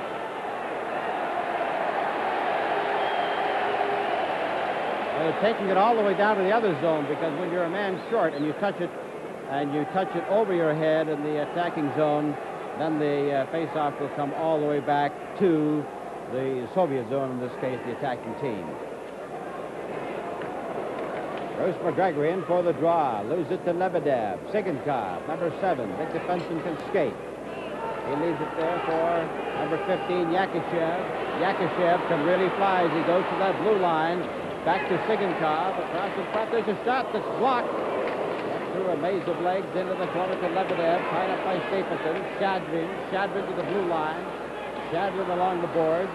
Bruce McGregor tries to block him, and he does. He breaks up the center. Here's Zigankov. But Zigankov was too quick for him, and he broke it up. Righty Stapleton for Canada fires it deep into Soviet territory. Soviets leading 2-1 with 15:41 remaining in this period. Here's Paul Henderson waiting for one man to drop. He shoots. It's loose in front of the net. And McGregor was too tightly tied up to get the rebound. At the blue line, Mihailov loses it in his own skate, and he's knocked down by Paul Henderson with 51 seconds left in the Canadian penalty. Back over the line goes Yakashev. Yakashev being shadowed from behind by Ralph Backstrom. Over the line, it's knocked off the stick, and Stapleton clears but not out. Mihailov has it. And it's loose to the front of the net again, but it's Backstrom finally clearing it. Backstrom around his own net, into the corner. Mihailov has it. And the Soviets set those 4 men in the corners. 1 man in front. There's a shot that's blocked by McLeod and cleared down the ice by J.C. Tremblay. Tremblay, who, because of his very clearly that he had a bad year last year, he certainly is not going to have one this year. He came into camp 10 pounds lighter. Here goes number 19, Harlamov. Harlamov puts it in front of the net and is carried into the boards by Rick Smith. He's being poke-checked there by Mihайлov, but the referee blows the whistle and we have a face-off in the Canadian zone to the left. We have 2 seconds left in the penalty to Al Hamilton. The Soviets have not taken a penalty so far. Canada has had 1 penalty shot. Now from the face-off, it's Paul Smear. Loading to his own line as the Hamilton comes out of the penalty box, and Canada's back at full strength. Here we go, racing in there with Lacroix. Lacroix with a Bobby Hull. Bobby Hull shoots. Oh, and a great save by the goalkeeper, Alexander Tretiak, who had Bobby Hull going to that top left-hand corner. Lacroix makes a great pass here to Hull. Just look at this. Hull's in just a little deep, but look how far back the goaltender is. Makes just a good grab.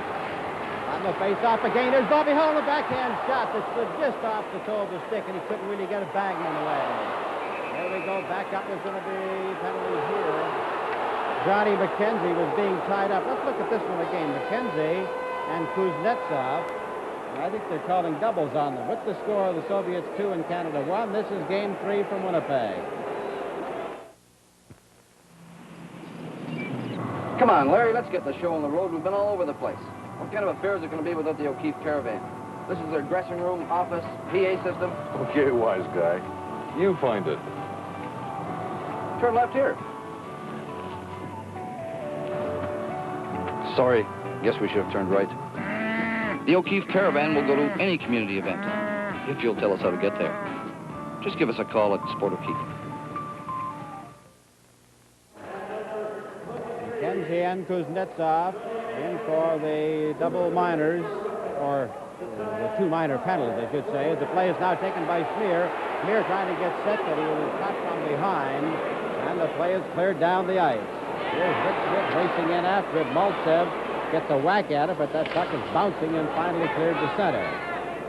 Gennady Zigankov, number 7, to Harlamov. Harlamov goes back to wind up inside his own zone. Lacroix shadowing him, bumps him, but can't knock him off the puck. Hull chasing him down the right boards. Ray Hull has the puck as he comes up to his own line. The pass on the right side to Lacroix. There's Bobby Hull going it over that line. He's not going to get a chance to make the play to Hull because he's too well covered. Here's the backhand shot. It hit the goalkeeper's pad and then bounced off the post as Paul Smear was open. Smear around the back of the net trying up to Zigankov. Lacroix to Harlamov. He clears it up to Maltsev. Maltsev is back, but he's all alone. Now they set the man up in front of the net. There's a shot that's loose. As the goalkeeper, Don McLeod, puts the rebound right out in front. Back comes Ralph Backstrom. Vasiliev. He gets by him. Vasiliev bumps it in the second time.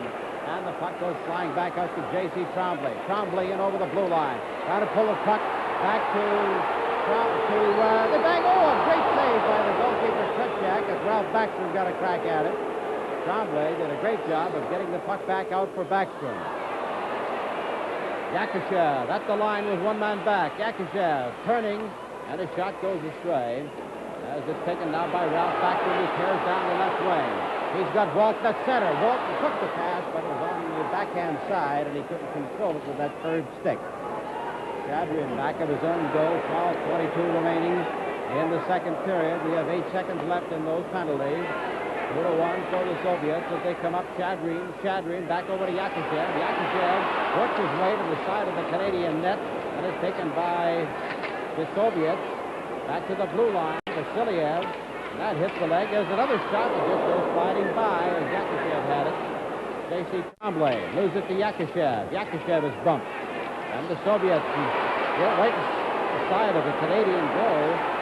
There's Johnny McKenzie running at him and missing. Here comes Petrov coming up. There's a shot kicked out there by the goalkeeper McLeod, and there's going to be a penalty called here.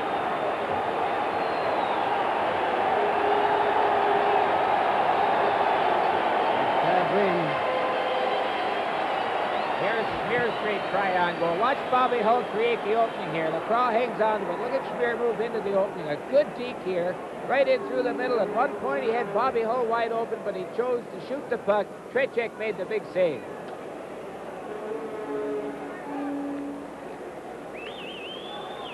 gone to the penalty boxes yet. The door is still open. It looks like it was number 19, Vladimir Shadrin, the 5-time world champion. Still nobody's made any moves to go to the penalty box.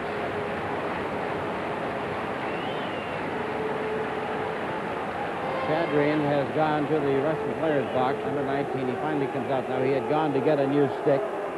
And he's a 25-year-old, 180-pounder who is a good hockey player, good rangy center. He scored 8 points against Canada in 72. Now, let's see, the Soviets, you know, oftentimes the Soviets are just as dangerous when they're a man short as when they're at full strength, at least in World Championship play they have been. Change of players with Sigankov, number 7, going onto the ice, and Vasiliev, number 6, coming off. Now we're set to go, and Canada has the power play advantage for the first time. Bobby Hull is out there with Paul Smear on the defense, Serge Bernier, Mark Tardif, and Tom Webb to the forward line. Here we go with Bernier at center. Over to Bobby Hull, working his way into center. His pass is right out in front. They shoot, and Tretiak goes down to make a split save. Good save by Tretiak. Bernier makes just a great pass to Hull. Now watch Hull cut through the middle. Bernier somehow stays onside, takes it to his backhand, and Tretiak's there again with the left leg. Face off inside the Soviet zone. The draw goes back into the corner to Sigankov, and he just simply holds it there for another whistle. Don McLeod, in his professional career, played 105 games. And has goals against average of 3.3. Canadians inside that zone are unable to hold it in as Paul Smear comes back forward with Bobby Hull. Now he's turning, waiting to get organized as Petrov is doing the forechecking, number 16, with Mihailov, number 13 on the left side. Here we go with Tardif. Tardif looking. Can't slide it through. Sigankov pins it against the boards and takes a bump from Smear along the route. Minute and 12 seconds remaining in the first Soviet penalty. The Soviets continue to lead 2-1. The scoring came with McGregor from Henderson at 13:25 of the opening period. And then Yakushev and Shadrin make it 1-1. And then in this second period, Mihailov from Petrov 23 mark, and thus the 2-1 lead. Billy Harris, the gentlemanly coach, next to get the rest of the players to challenge them by order. Here's the play back to Bobby Hall. Across to J.C. Trombley, shoots. Blocked in front of the net. They bang at it as it goes wide of the goal. The Soviets come out with it. Led up here by number 16, Petrov. Over to Mihailov. 2-on-2. Back to Petrov, right out in front. And it gets it off the stick of Mihailov. Bobby Hall gives him a rap. He goes down. J.C. Trombley comes up with it.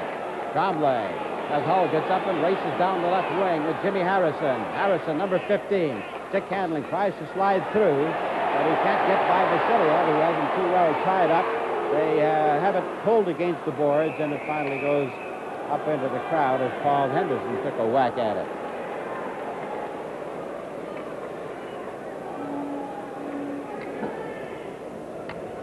Yes.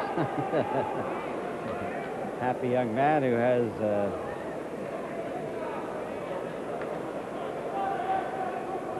souvenir of Game 3 in the 1974 Summit meeting. It'll be Jimmy Harrison, number 15 of the Edmonton Oilers, against number 11, Lebedev from Soviet for the face-off. They bang it off the boards. Henderson back to the point to Bobby Hall. Hall in front. Here they're getting set. Here's a shot. McGregor shoots. They bang it. And Tretiak makes another sensational save.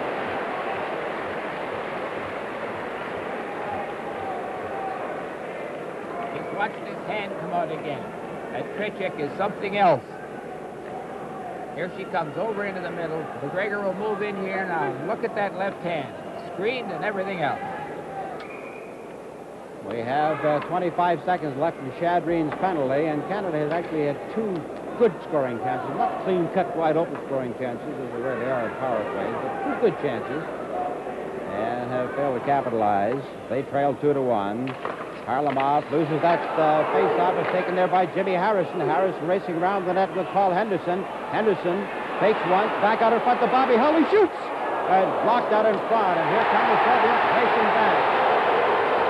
It's Yakushev with J.C. Trombley steering him into the corner. Then he bumps Shadrian. Shadrian and Yakushev. Yakushev is big enough, however, who can take the check and he'll stay on his feet. 9:46 remaining in the second period. 2 seconds left in the penalty to the Soviets. And there's big Alexander Yakushev, who pulled the groin muscle in the first game. And the way he comes back to the bench, you swear he's hurting so much he'd never go back on the ice. But that's just his move. Rick Smith, number 17 for Canada. Up to his own blue line. The teams are at full strength. It's Ralph Backstrom. Try to flip it through, and going in after it will be Walton, but Walton is offside.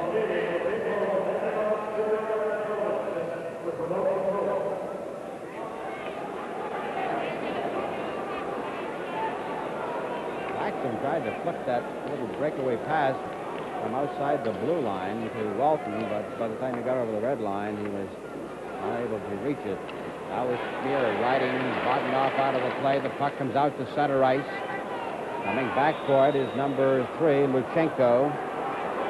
Vladimir Luchenko, and he puts it up to the blue line. Taken here by Maltsev. Maltsev, he drags it behind him and then tries to kick it through the defense, but was unsuccessful.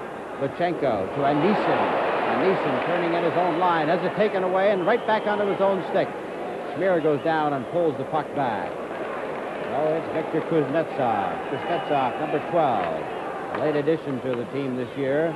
Goes back up to Anisin. That is up in midair. He knocked it down, however. And then Howe takes a run at him. Here's Ralph Backstrom stealing the puck, and he shoots. But that was deflected wide of the net. Around the boards to Bogdanov, number 24 over there on the left wing. With Anisin at center. Look for the drop pass. He takes it. It's shot in front, and it's cleared. Bouncing puck is kicked off to the line and out to center ice by Rick Smith.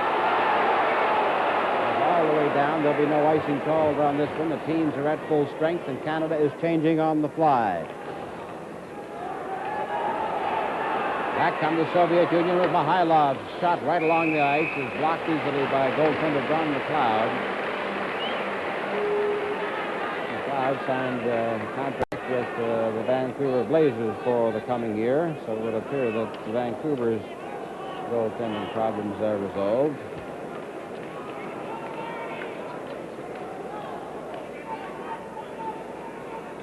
Petrov and Bernier will go in for the face-off.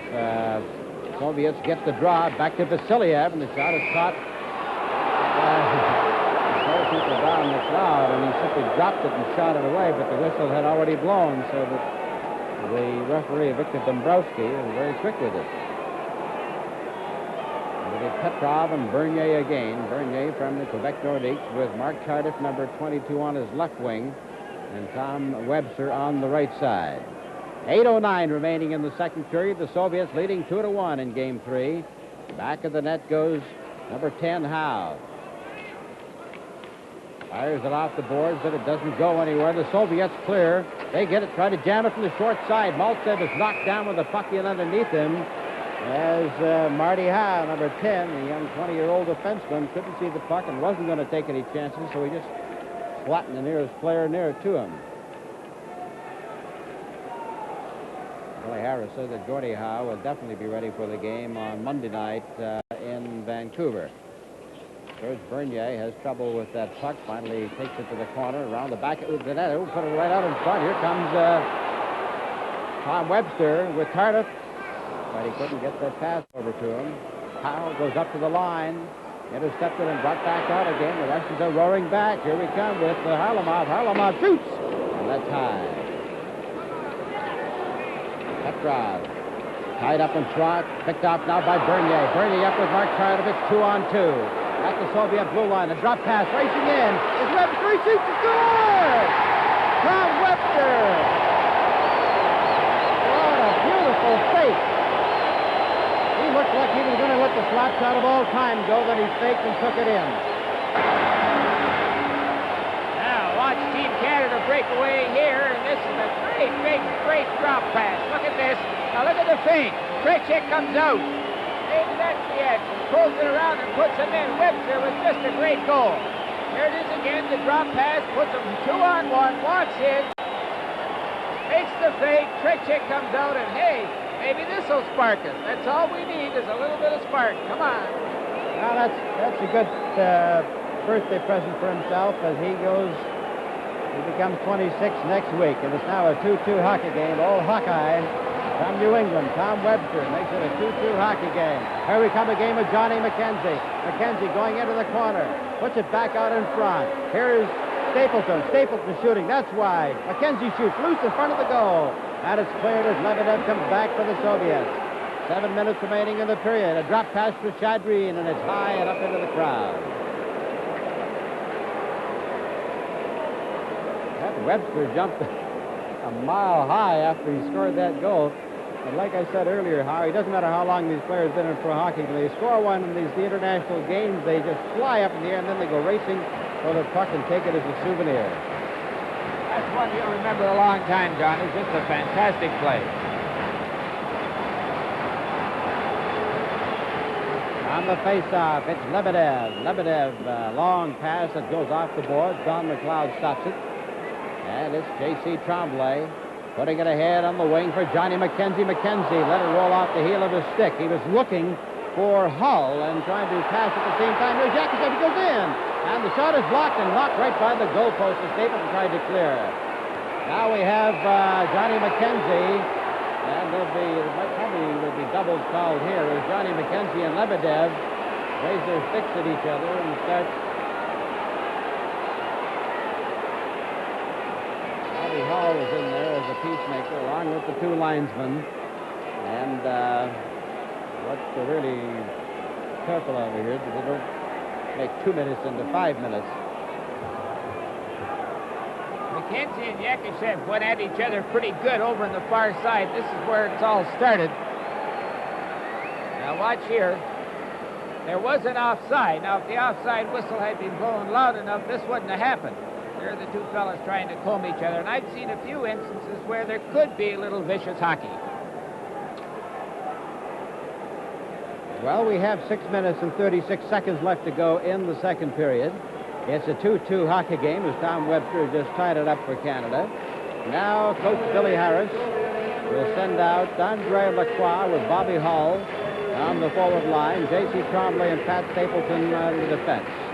Varlamov, Sigankov, Lyapkin, and Yakishev back out there for the Soviets. This is Sigankov, who's spun around by Hull, and Hull was spun around himself. Here it's inside the Canadian zone. Yakishev fighting for it along with J.C. Tremblay, and Hull goes in to take it. Bobby Hull in front of his own net. Back over to Tremblay. Tremblay waiting for Hull to cross in front of him. Now he goes to the line. He's putting it back out in front to Bobby Hull. He shoots. Oh, great save in the back of the glove by the goalkeeper. Trechek, another shot by Stapleton, that's wide. Around here to J.C. Tremblay. Tremblay trying to work it to the corner to Lacroix. He shoots, and that hits the skate and goes way up into the crowd.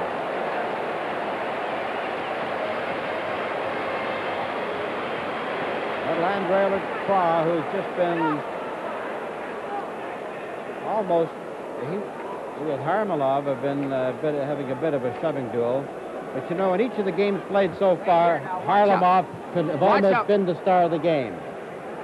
Watch how Bobby Hull gets open on that play. Harlamov was right with him all the way, and then Bobby went for the big skate, and J.C. hung on to the puck as Bobby lost his check and then cut in through the middle for that great shot. Backstrom gets the draw. Back to Walton. Walton to the point. The shot in front. Didn't get through. Back comes Mihailov.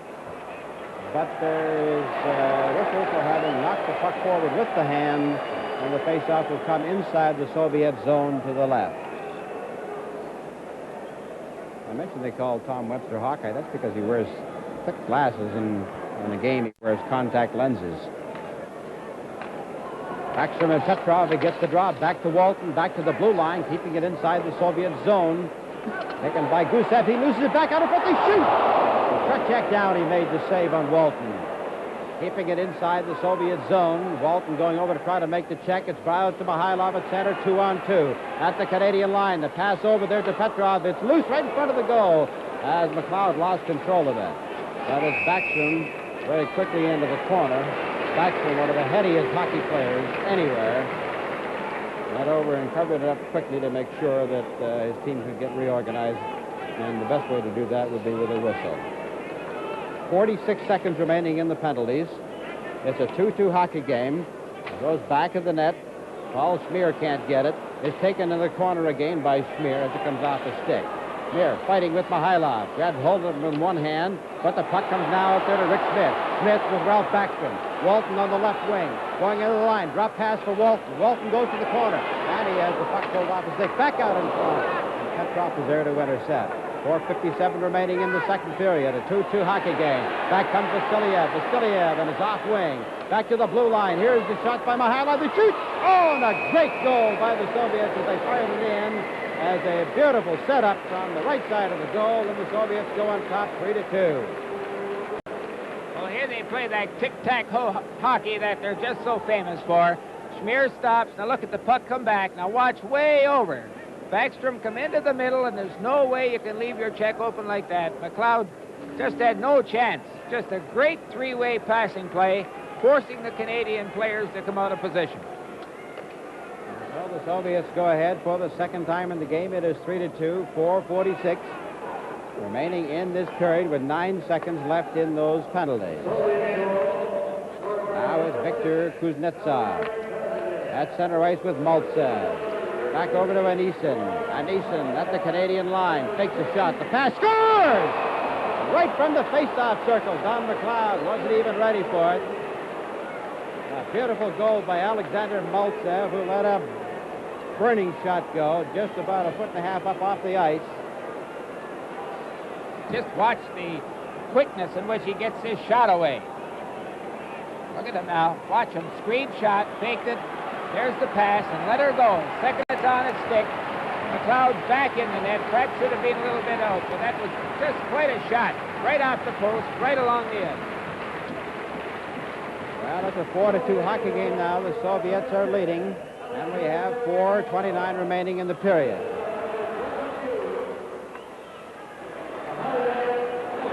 Here comes Anisin right back again. His shot was high and off to the corner. It's Maltsev being bumped in there by Harrison. Then he's hit by Howe. And they'll have a face-off inside the Canadian zone to the left. Marty Howe, number 11, out there on defense. Number 24, Al Hamilton. And the puck is into the corner. The teams are at full strength. The shot is right on goal as McLeod turns it around. Into the corner. Howe gives him a bump. Puck comes right out in front. It comes right back onto the stick of Bodnov. Bodnov is being tied up by Henderson. Howe bumps him. And they go to the corner with Maltsev. It's loose. And it's cleared finally by Al Hamilton, or behind the goal. He's being pushed by number 24, Bodnov. Takes the long pass. Then he puts it onto the stick of Al Hamilton at center ice. Back to the Soviet zone. It's Kuznetsov. Kuznetsov at center. It's intercepted now by Jim Harrison with Bruce McGregor. McGregor dropped the pass. Looking for Harrison to get set in front of that net. Puts it right out in front. And the shot was no good. Back come the Soviets. At center ice, led by Shadrin. Shadrin's drop pass for Lebedev. Lebedev dropped one for Yakushev. Back to Lebedev, and that hit a stick and went to the back of the goal. And they get a whistle on the play. And working right down there by the Soviet bench is Nikolai Ozerov. As you see him just leaning over the boards with a microphone. Of course, there's one thing about working by your own team bench all the time. If your coach wants to go over and see a replay and see what you're doing wrong, well, I guess maybe you can do it. Whitey Stapleton behind the Canadian goal. The pass over for Tom Webster. Webster dumps a high one out to center ice. It's picked off by the Soviets. Here come the Soviets, led by Yakushev with Lebedev. Lebedev stands on the shot. And then it goes over on the far side. Lebedev down on one leg to Yakushev. Yakushev gets the second shot. And he is being left wide open in front of that net. And they're going to get caught more than this. They leave them open like that. Whitey Stapleton clears it to J.C. Tremblay. Tremblay looking for that break wide pass over here to Mark Carter, but it's called offside.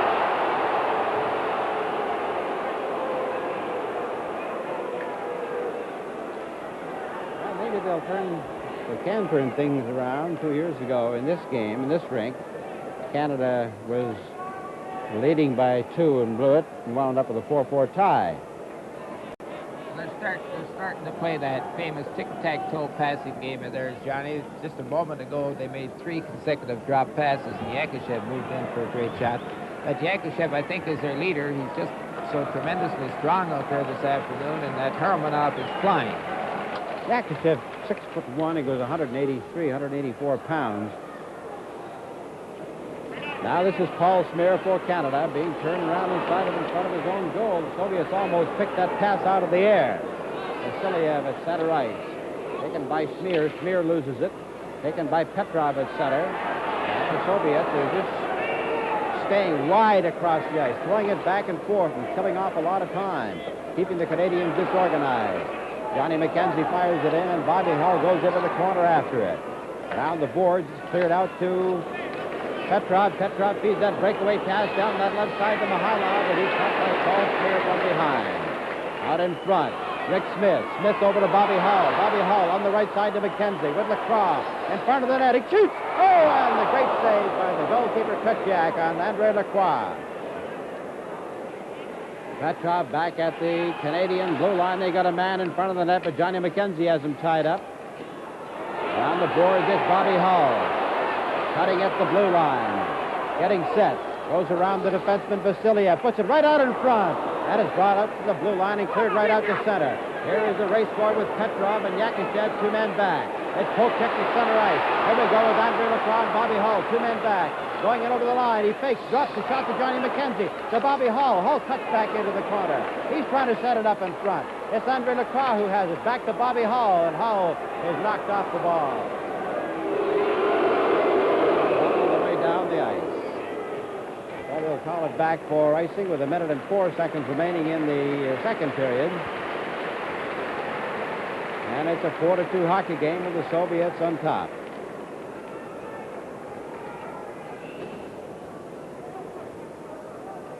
Yakushev is still the scoring leader with 2 goals and 2 assists for the Soviets, while the Hull and Lacroix each have 5 points for Canada. Here's a shot, though. A blazing shot from point-blank range by Mike Walton, just off the target. Walton can't get control of it, and Yakushev comes roaring back with that big, long stride. Fakes the drop pass, goes into the corner with it, and then he does drop it. It's over there to Al Hamilton, who loses it. At the side of the net, they jam it out in front. Back to the blue line to Sigankov. Sigankov shoots, and then hits the leg as the goalkeeper was completely blocked. Now we have Shadrin back at the goal. Smear has lost his stick. It bounces just wide of the goalpost again. It's back to the blue line as the Russians are banging it back and forth, and finally it's cleared to the line and just out to Walton. Walton across to Howe. Mark Howe back over to the right side to Walton. Walton trying to work his way in. Here it is to Howe. Howe's pass across the front of the net and back out in front, right out to Walton. He shoots! And the rebound is blocked out there by the goalkeeper, Kretschak. Let's play with Mark Howe, Walton, and Backstrom as they set that 3-way combination all the way in. And Kretschak again, watch, look at Walton right in the slot. He's been living in the slot for the last 3 games, and Kretschak comes out. Here it is again, right in through the middle. Coming in late, nice pass to Howe. Howe should have been shooting there. We're lucky to get it back out in front. Back out in front. Good shot, good save. 5 seconds left to go in the second period with the Soviets leading 4-2. It was a 1-1 hockey game at the end of the first period. McGregor and Yakushev splitting goals. Then Mihailov at the 1:23 mark of this period, followed by Webster, who tied it up at 2-2. Then Vasiliev and Maltsev to give the Soviets the 4-2 lead.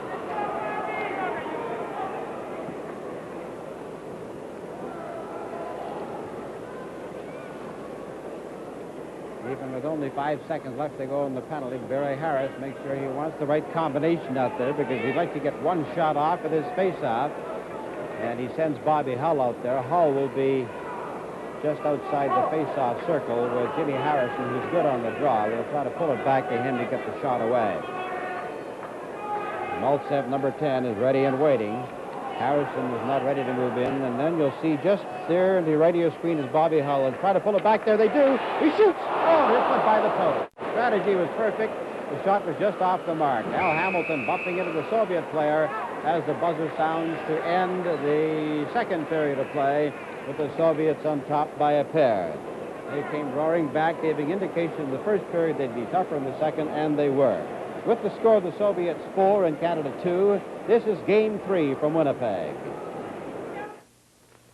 Canada has produced many great champions. However, the greatest champion of all, the world champion 4 times in horseshoe pitching, my pal Elmer from Wellesley, Ontario. Elmer, tell us, was it clean living, or what is it that developed this great talent?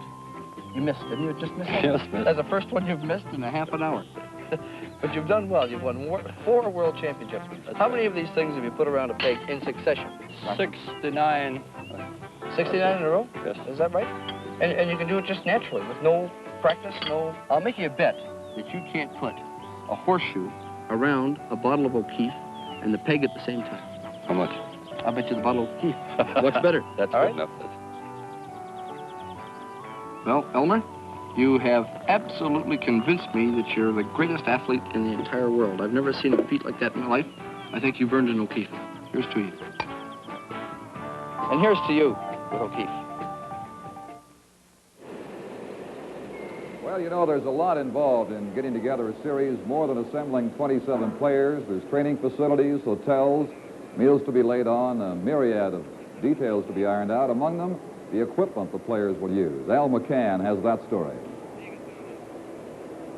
A multitude of problems presented themselves with the formation of Team Canada 74, not the least of which was equipping the team. But thanks to CCM, this problem was solved with their donation of some $60,000 worth of hockey necessities.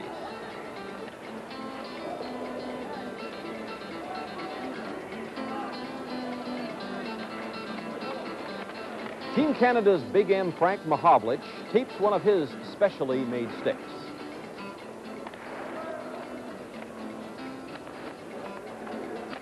After drawing equipment, the players begin to adapt their pads and gear to their own individual liking. And the grand old man Gordie Howe greeting teammates at the Edmonton training camp.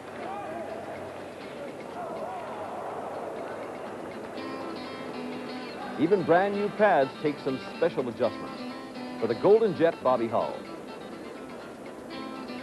And you'd better believe there's lots of dollars connected with this special group of Canadian athletes.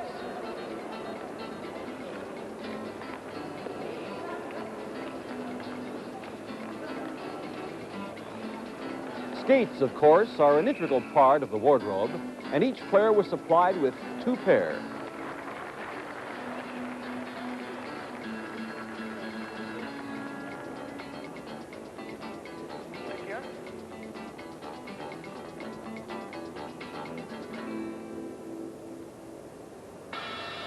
Then comes the fitting, special sharpening, and testing to make them just right for the job ahead. Each player makes a point of putting the finishing touches on their own sticks, and the training camp and the exhibition games are the time for testing. Father and son hard at work.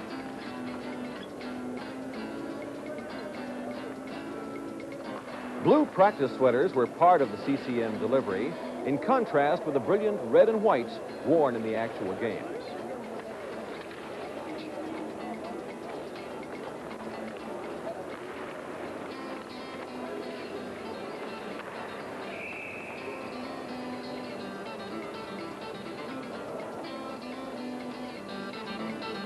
Good equipment, a good coach, and good players are the ingredients of a successful hockey team. And thanks to CCM, Billy Harris, and the personnel of Team Canada 74, it looks like Canada has a winning recipe.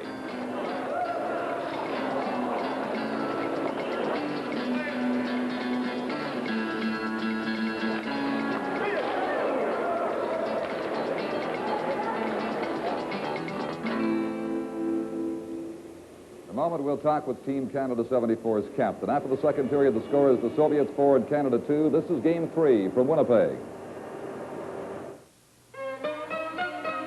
Горжусь тем, что я люблю страну. Уверен, что счастье я найду. Да люди, как вы, и люди, как мы, просто люди. Вот он факт. Я люблю то, как в Канаде растут сбережения.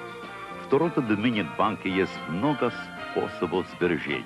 И потому что проценты так высоки, сбережения растут быстро.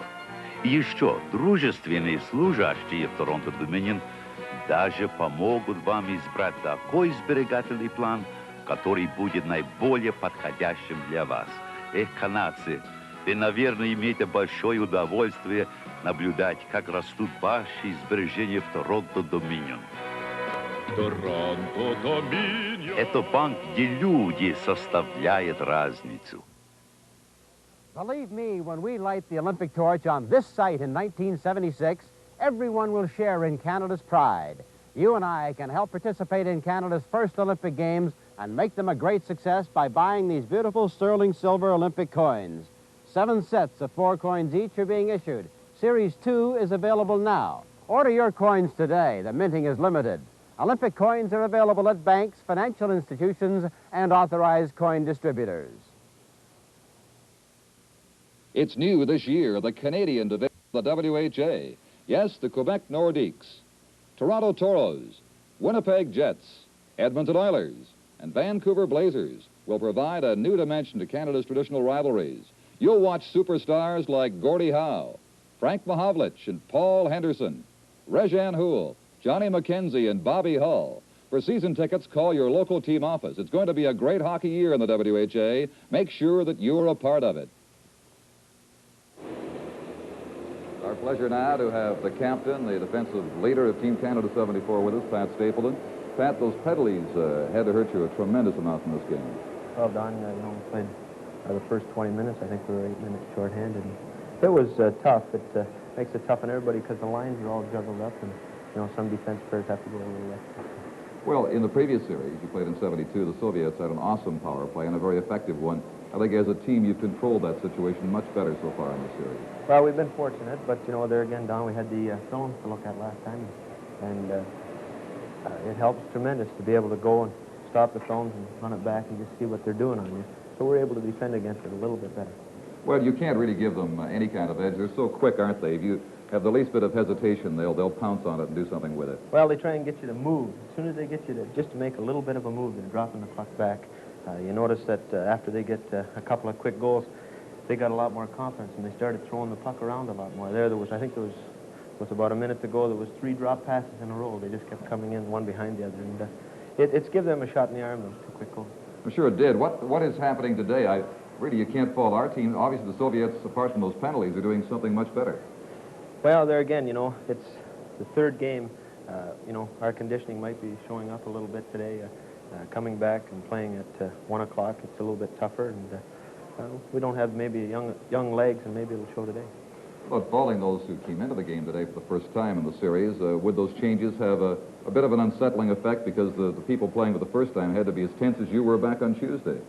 Well, I'm sure they were a little bit tense coming into the game, but you can't fall in and look at Tommy Webster. He got as nice a goal you can get. Pretty goal. Yeah, he did. Well, what about your own situation now? I mean, you say that obviously you're feeling tired today and the team has, but until now, the toll hasn't been too great on you, has it? I heard you say that yesterday. Not really. I think you'll see our team come back in the third period. We'll get a good rest, and we'll be back there. 1 goal can make the difference right at the end.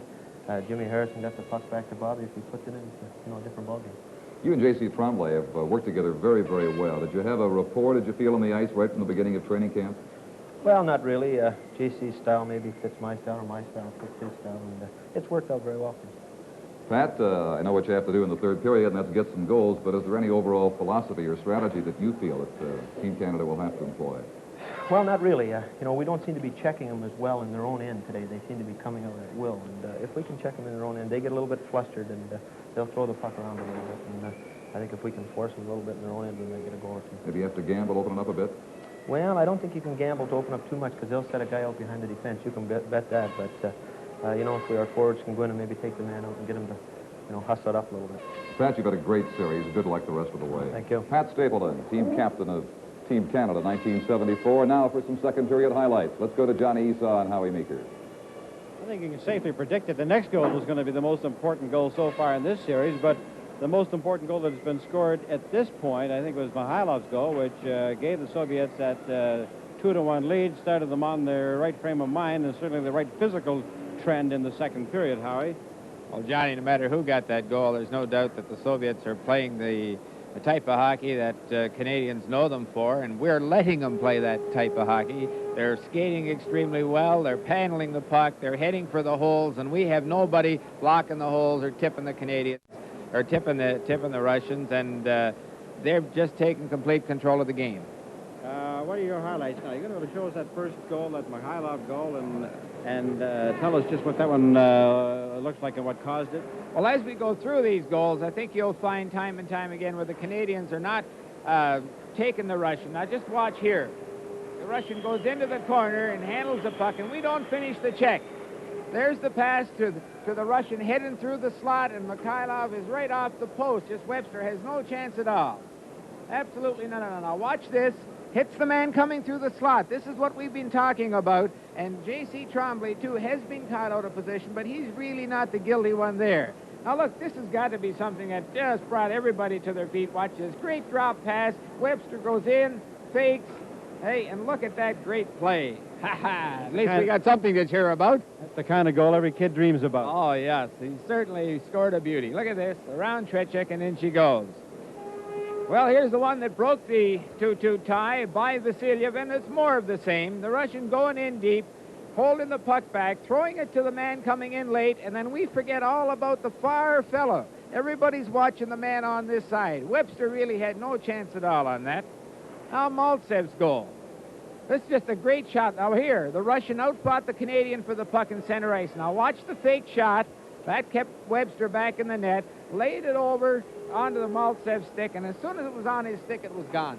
Well, they do things in bunches. When they get one, you cannot go to sleep for a second or two because they're going to come right back and put two of them together as they did there. They haven't done it so far in this series until now, but the Canadians let them go back, let them stay in there. If you let them stay in there long enough, they'll put two together. Well, as I said earlier, Johnny, we're not as sharp physically or mentally, and I think perhaps 3 games in such a short time, and this one is 8 hours earlier than normally we'd play it. Sure, we're not in as good a shape as they are, and I think this is where it's telling. We're going to find out in this third period because condition in this third period is really going to be very evident. And after the second period, the score is the Soviets 4, Canada 2. This is Game 3 from Winnipeg.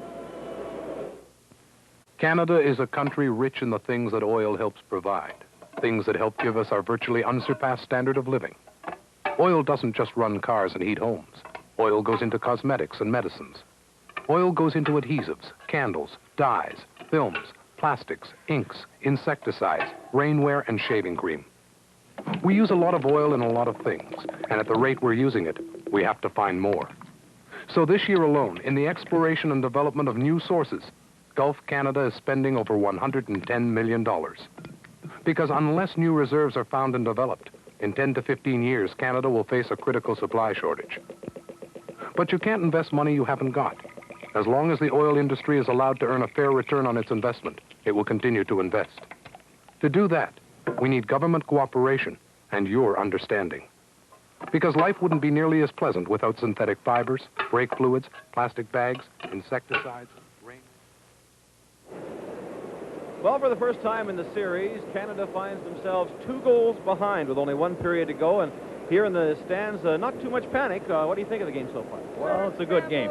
Real good game. Are the Canadians going to pull it out? I don't think so, no. You don't think so tonight, eh? Next, Vancouver maybe. Vancouver maybe. What's your impression so far, sir? Well, I think it's a fantastic game. The bodily contact is outstanding. There really is a lot more hitting than the first 2 games. They're playing well. But the Russians are really skating much better this game than they did the first 2 games. And it's going to be a tough goal for us, but I have every confidence Team Canada is going to come through. Good for you. Can I lean over your shoulder, sir? What's your impression so far, sir? I think the pace is beginning to tell on the Canadians. I'm pretty tired. George? I think the Russian goaltending is the difference. It's really good. Yeah, he's terrific. His balance is incredible. What's Canada's chances in the third period? I think they're pretty good. I think they'll come back and win it. 5-4. 5-4. There's an impression. 5-4. A 3-goal third period for Canada. Well, we'll see in just a moment. Right now, let's go over to Don Chevrier. All right, Al, the fans not quite as happy here with out crowds to be quite as happy in Winnipeg. They're enjoying this game, as I'm sure everybody is from coast to coast here this afternoon. Right now, the Russians in front by the 2 goals, 4-2. Those 2 lightning-quick goals, just 17 seconds apart, around the 15-minute mark of the second period, have meant the difference so far. Now let's get set for play-by-play action in period 3 with Johnny Esau and Howie Meeker. Both teams are out on the ice and taking their last little warm-up before we start the third and the final period of game number 3 in this Team Canada 74 versus the Soviet Union. From here, the teams will move on to Vancouver, and the game will be played at 5 o'clock Vancouver time.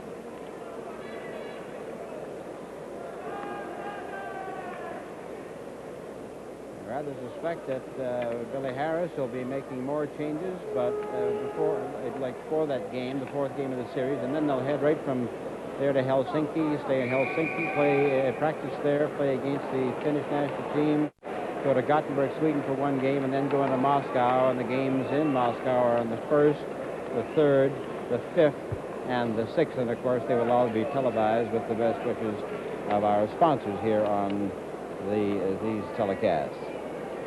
27-22, the shots on goal. 27 by the Soviet Union, 22 by Team Canada.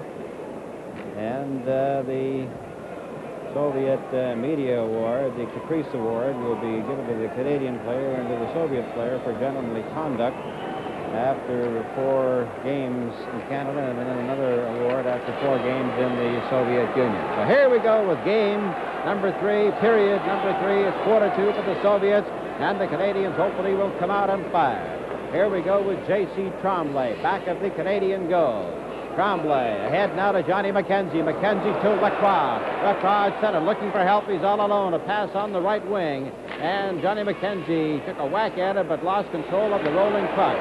It's right battle for it. There was J.C. Tremblay putting it across for Johnny McKenzie, but he would not. Here's a 2-on-1 break. Here's Harlamov. And it's broken up there by Pat Stapleton, who intercepted the pass.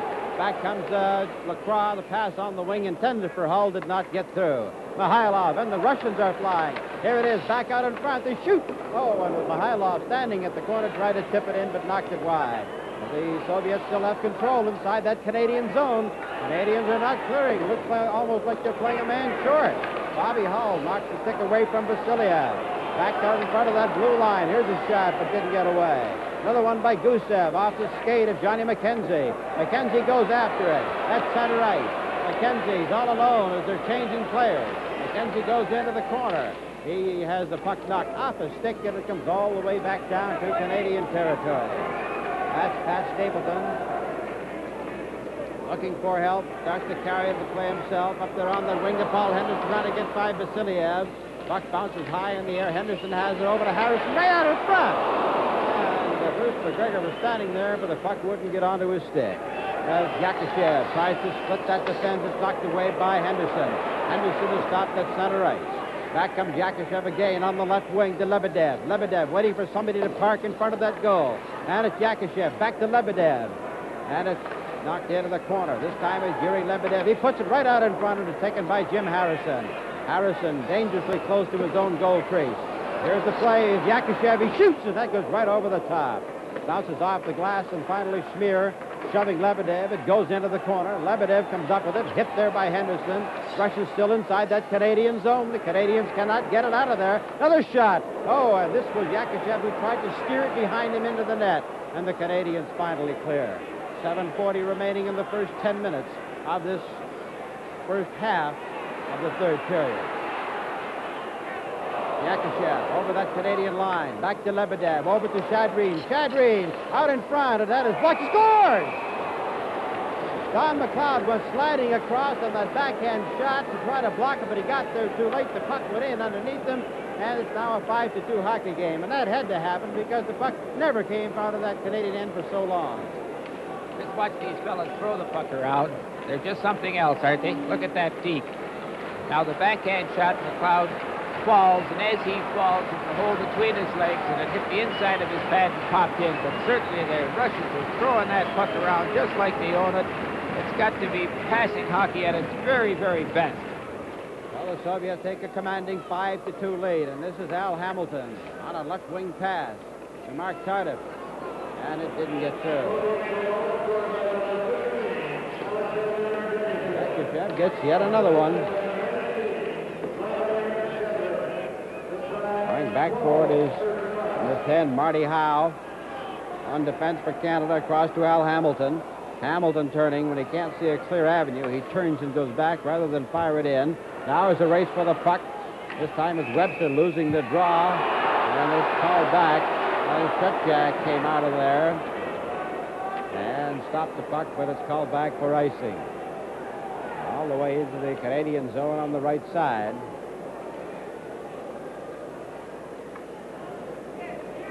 Canada has scored the opening goal in all 3 games.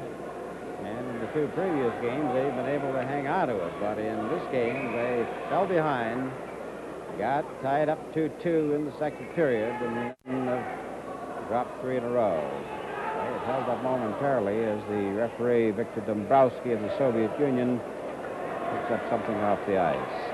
And Neeson in there for the draw with Serge Bernier. This is Howe around the back of his own net. He knocked Rodnov down. Play carries right on. And the play comes up to Tom Webster. Webster inside the Canadian line. Back across to center ice.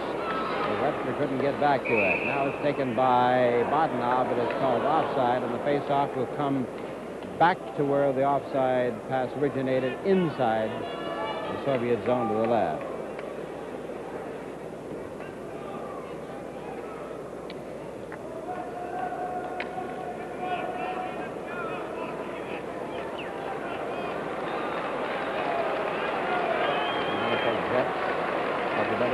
And their fans on hand. The Jets are in training now, ready for their season to begin. Here comes Harlamov racing down over that Canadian blue line, but Stapleton's there to take it away, gives it to Mike Walton. Walton breaking in over that line. He's got Backstrom behind him. He shoots! Backstrom shoots wide. A combination with Backstrom and Walton, but they haven't been able to finish anything. Here's a play inside the line. There's a shot that's deflected wide of the Canadian net, goes into the corner. Backstrom bumps with Petrov, and the puck goes up into the crowd. So Yakushev scoring the goal. That now gives him a total of 3. He has 3 goals and 3 assists, and he becomes, well, I suppose 3 goals, no assists. He is tied with Bobby Hull as the leading goal getter. But Hull with 5 points was the leading point getter. J.C. Tremblay. Right wide pass intended for Stapleton or Howe. It comes back to Stapleton. Stapleton pass to Walton, and the Canadians are not very sharp in their passing at all. They're throwing them wide. They're bouncing them over the sticks and having to reach back for them. Here come the Soviets, led by Petrov. Petrov gives it to Vasiliev. Vasiliev, a defenseman, lets the shot go. He's a good puck-carrying defenseman. Good speed. Here we come again with Canada being led by J.C. Tremblay. Can't get out of his own zone. Tremblay with Walton down the right side. Dumps the pass through, but again it's off the target. It's picked up by Tremblay. Over here to Dave Backstrom. He goes right in. They bang at it. And it does not go in. Right across the goal mouth. And it's all the way down to the Canadian zone. And this will be called back for icing.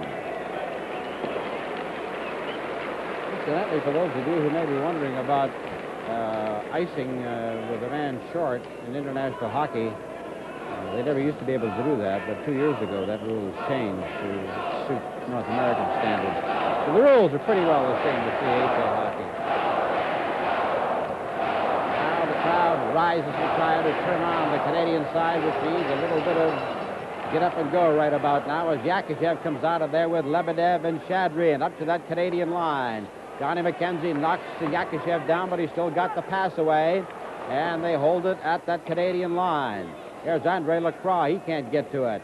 It's back to the blue line. This time it's Paul Smear. Smear goes down. The puck is taken by Lebedev.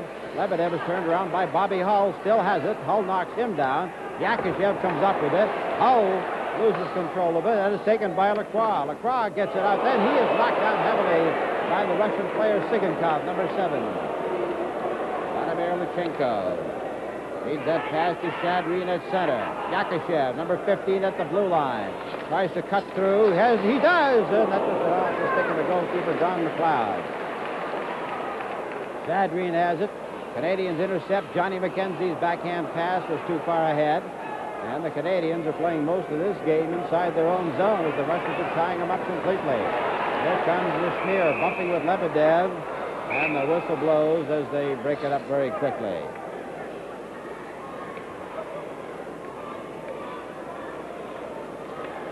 As I mentioned earlier, CCM sponsorship of the new World Junior Tournament exemplifies the dedication to young Canadian players in action, both amateur and pro.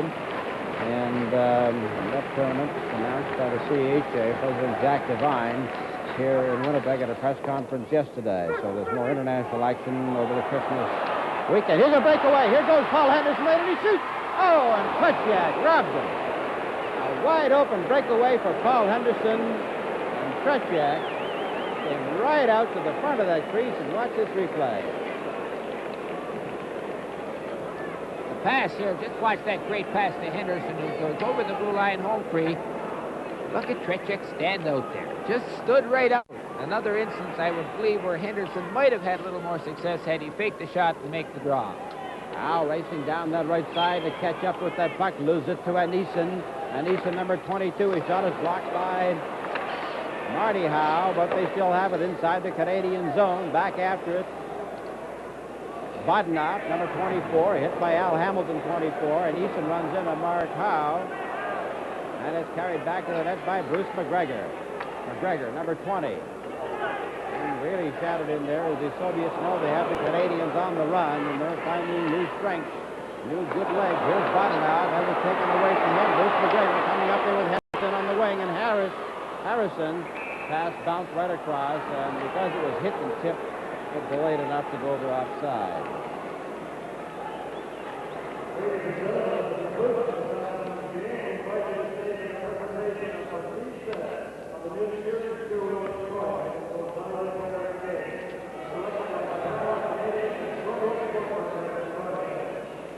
About Billy Harris, you can't tell whether he's ahead 5-2 or behind 5-2. Yeah, he shows absolutely no emotion at all.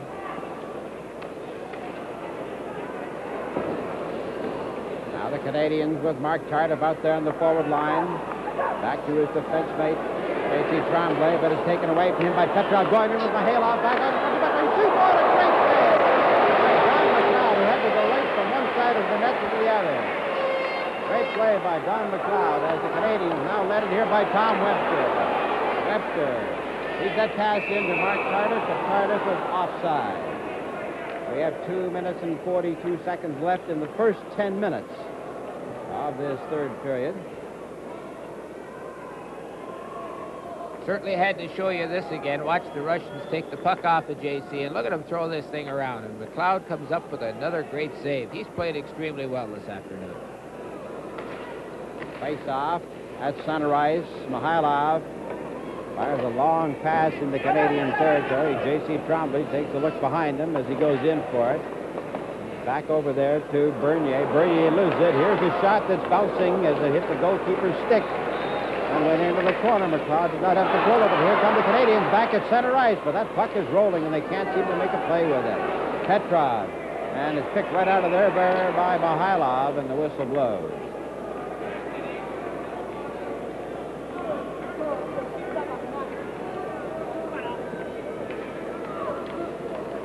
Minutes, 14 seconds remaining in the hockey game. Canada trailing 5-2.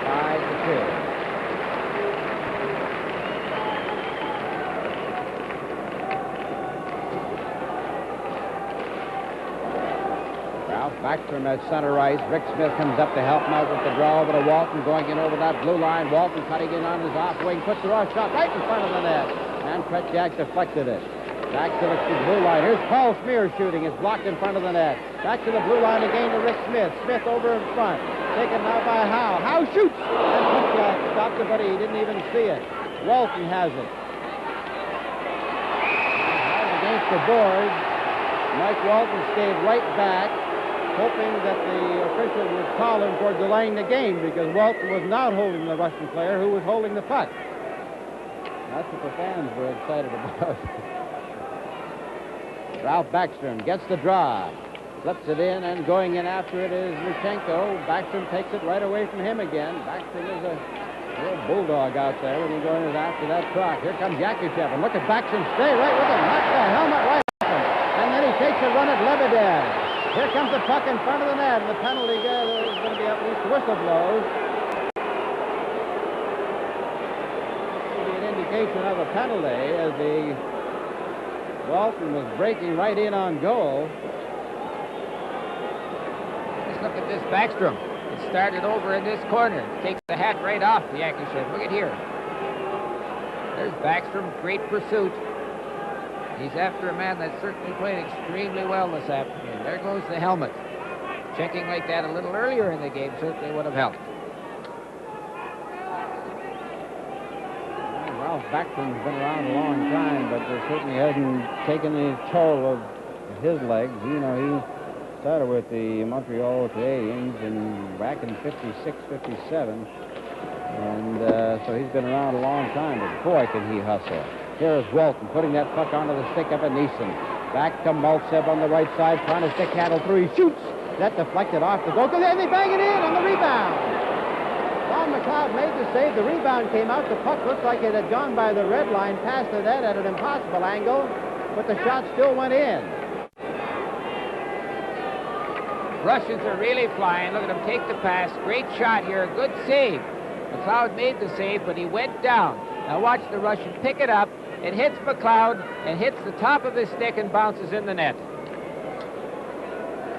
Just take a look at this. There's the save from a bad angle, hits the stick, and in she goes.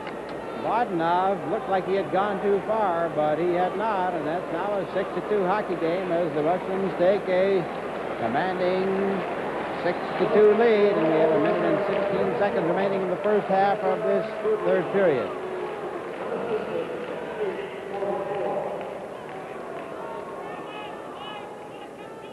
Kind of stingy with their assist there, Howie. That was a shot and a rebound, and he scored on the rebound, and still no assist was given on it.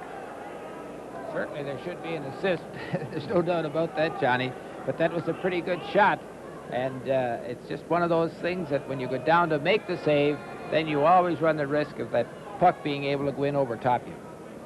Now from the face-off. The puck comes back to Kuznetsov. The Russians all back up inside their own blue line now to get reorganized. Now they feed it ahead as Bodnov gets up speed. Bodnov is hit hard there by Al Hamilton. The stick flies away down to center right. Doesn't know where it is. Here comes Lacroix with Johnny McKenzie going in over the blue line to Bobby Hull. And it's back to Lacroix again. Lacroix being tied up by Vasiliev. Goes into the corner. Johnny McKenzie fires it around the boards to Howe. And he can't get a shot.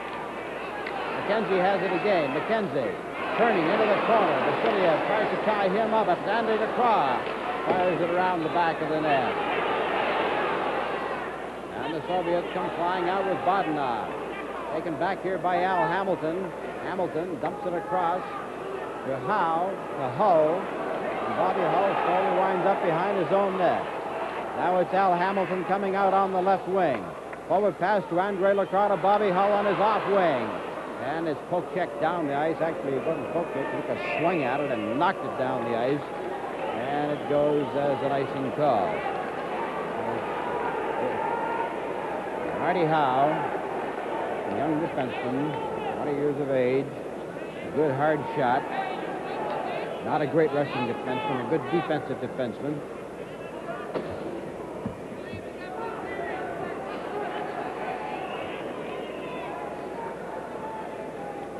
10 seconds remaining in the first 10 minutes of this period. And Coach Billy Harris calls over Jim Harrison and Captain Whitey Stapleton.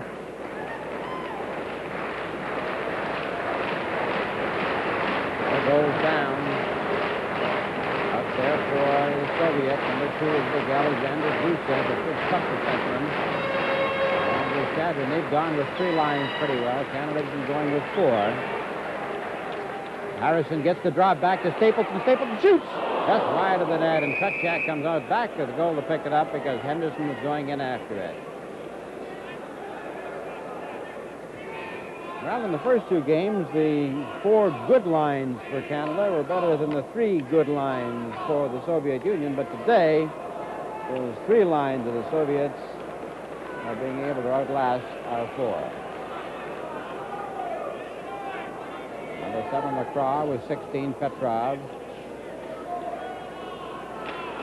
The linesman Gushchev drops the puck. It's back to the blue line. There's a shot. Oh, and Petchak went down and got it on his elbow. And the buzzer sounds to end the first 10 minutes of this third period. Will change ends, as is the norm in international competition. It's Andre LaCroix fighting with somebody. And the amazing thing about this is from the fact that they have not argued very strenuously about penalties at all. This is the one thing Billy Harris stressed. With the Soviets 6 and Canada 2, this is Game 3 from Winnipeg. Believe me, when we light the Olympic torch on this site in 1976, everyone will share in Canada's pride. You and I can help participate in Canada's first Olympic Games and make them a great success by buying these beautiful sterling silver Olympic coins. 7 sets of 4 coins each are being issued. Series 2 is available now. Order your coins today. The minting is limited. Olympic coins are available at banks, financial institutions, and authorized coin distributors. Now, as we start the second half of the third period, it's Whitey Stapleton shooting it in from long range, and it's all or nothing from here on in for the Canadians in game number 3. It's Mihailov coming up on that left wing for the Soviets. Up to the blue line, where he overskates the puck, then goes back and gets it. Good shot. Top by Don McLeod, holds on for the whistle.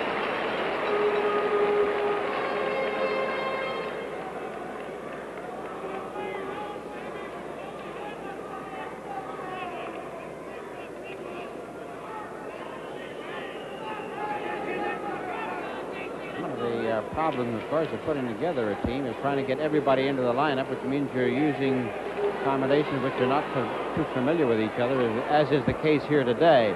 Here goes Jim Harrison down the right boards, bumped out of the play by number 19, Shadrin, over to Lebedev. Lebedev at his own line. He can't get out. And it's taken back and out there by Yakushev. Yakushev with Shadrin. And it's Stapleton going back into the corner. Stapleton has had a lot of ice time out there today with J.C. Tremblay. The pass over in the left wing intended now there for Paul Henderson. Henderson racing in. He goes ready to shoot. And Petchak once again made another fine stop. Henderson has had 3 or 4 good chances. Here's the play right out in front. Henderson again, but it rolled off the heel of his stick. Back come the Soviets, led down the left wing by big Alexander Yakushev. Yakushev fakes the shot, has it knocked off his stick by J.C. Tremblay. And then Tremblay is stopped. Yakushev again at the Canadian line. Works his way right in front of that net. He shoots. He scores! Yakushev let a bullet go that Don McLeod didn't even see. And he now has his hat trick. Alexander Yakushev. Watch this bullet. The number of goals that he's got. He's just playing a terrific hockey game. Look at him throw it up in high and pop it in on the short side. Let Yakushev roam across the front. He just went straight across the front of the net, took his time, let the shot go, and it was just too hard. It was behind McLeod before he made the move. Now it's a 7-2 hockey game with Serge Bernier being stopped outside his own line, at the Russian line rather, with Bodnov coming up with it. Bodnov with an Eason. His shot is right on. McLeod catches it and throws it back of the net. Taken by Maltsev. Maltsev getting set with a backhand shot that McLeod shoots to the corner. Back over to Luchenko. Luchenko is stopped. Now it's cleared out to center ice. 8:04 remaining in the hockey game. 7-2 for the Soviets. And back and behind the net we have Serge Bernier with Rick Smith. Smith pass too far. And it's picked up here now by number 12, Kuznetsov. Kuznetsov is knocked off the puck by Paul Smear. Smear racing in after it, flips it down, and he's being hooked along the way by Kuznetsov. He finally takes a whack at him with his hand. Now let's see if this is all the way down. He was taking a whack at Smear, and Smear retaliated. Let's see whether they caught the original call or the retaliation, and I think they caught the original.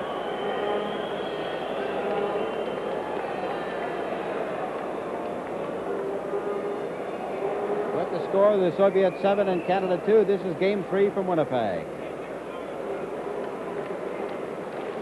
When you take off, don't be leaning into the dive. Stand it up. Move it in.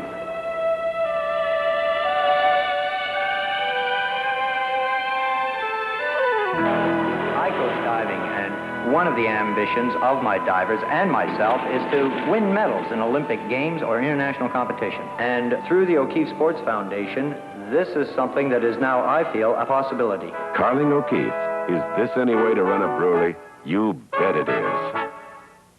Canada has so far taken 6 penalties and had 1 penalty shot. The Soviets have just taken their 4th penalty, and that's Viktor Kuznetsov in the penalty box. So Canada now with the power play. There's a shot. It's blocked by Tretiak. Back out to the point to Bobby Hall.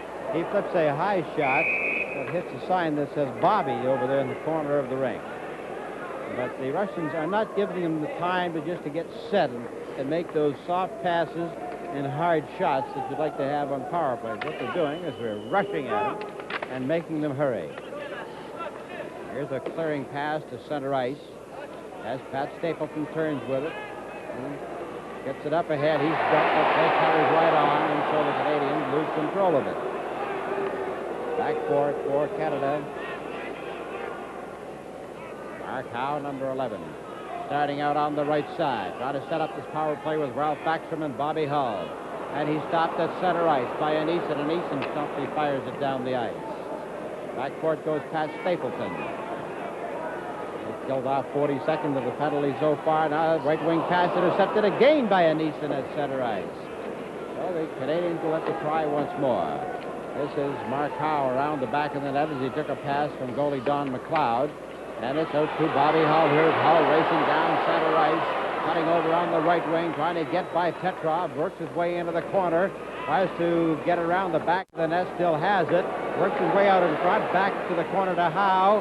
Howe out in front, takes it across to Mike Walton. Walton shoots! Oh, that's wide. That's the time this time, and here's a breakaway as the pass comes up to Petrov. Petrov with Baltsev, only one man back is Walton, he shoots! And that's saved by the goalkeeper, Don McLeod. It's back to the blue line. Held in now by Bobby Hull with Ralph Backstrom. Hull going to center ice, ahead to Backstrom. Backstrom slides it through, still has it. Back over now to Mark Howe. Mark gets set, he shoots, and that's wide of the front of the goal. Mike Walton with Mark Howe. Back to Walton, right out in front. They jam at it, but the goalkeeper, Tretiak, had the goalpost blocked completely. 10 seconds left in the penalty, and as a race for it with Vasiliev and Rick Smith, number 17. Vasiliev carries Rick Smith heavily into the boards, and the play comes out to the corner. It's Petrov. Petrov in front to Gusev, and Gusev, before he can shoot, is blocked. Here we come now on the left side. Up there with Paul Henderson. McGregor loose in front of it, and he shoots! Scores! Paul Henderson. Let a blistering shot go. I think Tretiak was caught looking for Bruce McGregor on the right side.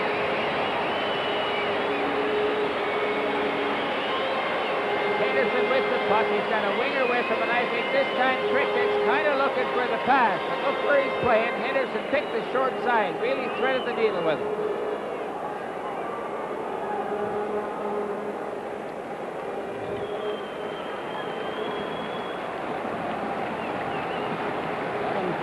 Soviets over Canada. 5:29 remaining in the hockey game. And now the Soviets finally getting their second power play goal with Paul Schmier inside the Canadian zone. Trying to start the play away to Paul Henderson, but they're all whacking at it. Nobody seems to be able to get very far with it. Picked up, and it hits Paul Henderson from behind. Henderson fires it off the boards to center. This is Vladimir Lutchenko. He has it taken away from him by McGregor, going in with Jimmy Harrison, one man back in front of the goal. He shoots. Oh, and it's blocked. They bang at it. Score! Paul Henderson came right back and got the rebound. Make it 7-4. Paul Henderson.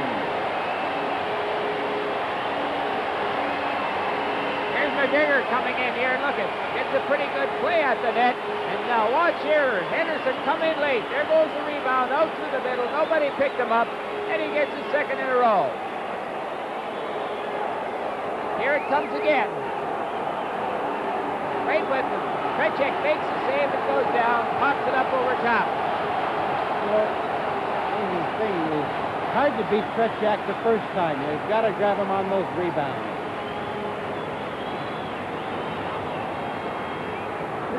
That's a 7-4 hockey game, 4:53 remaining, and the Canadians come roaring back with Tom Webster. Webster fires into the corner. Serge Bernier goes in after it, holds him against the boards for the whistle. Henderson scores 2 quick goals.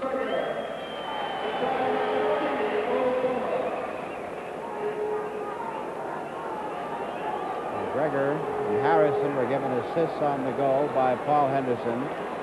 Scored 14:31 and 15:04. Mark Cardiff in for the face-off. The teams are at full strength. The face-off in the Russian zone to the left.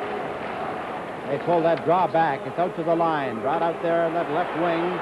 And fired right across to Maltsev at the Canadian line. Maltsev cutting in front of the net. And he has his puck knocked off his stick. Then he still was able to get control of it and let a weak shot go. Here is Tardif hitting the Soviet defenseman Vasiliev and knocked the helmet off him. Now it's number 24, Al Hamilton, with Serge Bernier, who overskates it back of his own net, so Hamilton has to do it. Ahead to Mark Tardif. Tardif's pass didn't go anywhere. It's racing up there now with Howe, Bernier. The Russians are checking very close. Rink-wide pass over to Al Hamilton. Back out in front to Tardif. Tardif racing in. Back over in front to Bernier. He shoots. Oh, the puck scores! Tretiak caught it and lost it. Makes it 7-5. Bernier and Tardif. What a great combination. Well, Canadians throwing the puck around extremely well here. Just watch this great pass. Now here, look at, instead of shooting himself, throws it out and picks the far side. Just gets his glove on it. Look at it, drop loose, bouncing behind him and into the net. He had it in his hand and lost it. Here's the pass again. Now watch this great drop pass. Coming in late. Good shot. Out of the hand. Bounced into the net. There's Bernier's shot. And that's not making it a 7-5 hockey game with 3:59 remaining in the game. Here goes Paul Smear. Over there with J.C. Tremblay, with Bobby Hull. Now it's Smear starting up at his own line. A rink-wide pass hits the linesman. It's Johnny McKenzie with Andre Lacroix. He can't keep it in. It comes out to center. Bobby Hull with J.C. Tremblay at the line. The pass does not go anywhere. J.C. Tremblay has to fire it out to center. Bobby Hull racing all the way down, but it'll be offside. 33 seconds left in the hockey game. 7-5 is the score. I think that's the most goals I ever recall in one game with any Canadian team against the Russian team in modern times. Now Kalagin, George Kalagin fouls over 6 Vasiliev, 16 Petrov, 17 Harlamov, and 2 Gusev for his strategy in the remaining 3 minutes and 33 seconds. Hull, McKenzie, and Lacroix on the forward line. Tremblay and Stapleton left the defense. Vasiliev, rink-wide pass. They fake the shot and let the pass go. Now it's back and forth. They're killing off time. And the tic-tac-toe, as Howie talks about. Back to the blue line. Vasiliev over to Shadwin. And it's picked off now by Pat Stapleton. Stapleton over to McKenzie. McKenzie shoots. Rebound right out in front of him. Nobody there to get it. It's held in there by Bobby Hull. Over to Lacroix. Back over to McKenzie. McKenzie is knocked down. The play goes right on, and the goalkeeper had to make a save. Another shot by Bobby Hull, and Tretiak stopped that one. Back into the corner, Johnny McKenzie fights for it. Now it's up to the blue line. It's held in there by Pat Stapleton with tremendous effort. Into the corner is Vasiliev. He's hit in there by Lacroix. It's not in. They hit it, but it did not stay in. And back comes J.C. Tremblay with Pat Stapleton. Stapleton, he shoots right on his own net. Wow. Out in front. Now this time the Canadians try to set Bobby Hull in motion. Bobby Hull on the pass on the left side with Bruce McGregor. McGregor into the corner, takes a look back. Gets away from the defenseman. Now he puts it back over here to Whitey Stapleton. He shoots and that puck hit a stick and went high into the corner. Bouncing the puck around the boards. They finally hold it for the whistle with 2:13 remaining. Wow, they get one more goal. Think of the finish. Way quite a crease, John. It was good popping on the one. It's too bad that pass to Bobby Hull a few moments ago was offside, or he might have got in and tucked one in. I don't think Canada deserves to be within 2 goals of the Russians at this point, but come on, if we get another one, maybe we can send her into overtime. 2 minutes and 13 seconds remaining in the hockey game. Here's Jimmy Harrison in for the face-off. Harrison loses the draw, taken by Luchenko. Luchenko and the Canadians keep it in. There's a shot right in front of the net. They bang at it. As Henderson reached in the air to pull it down.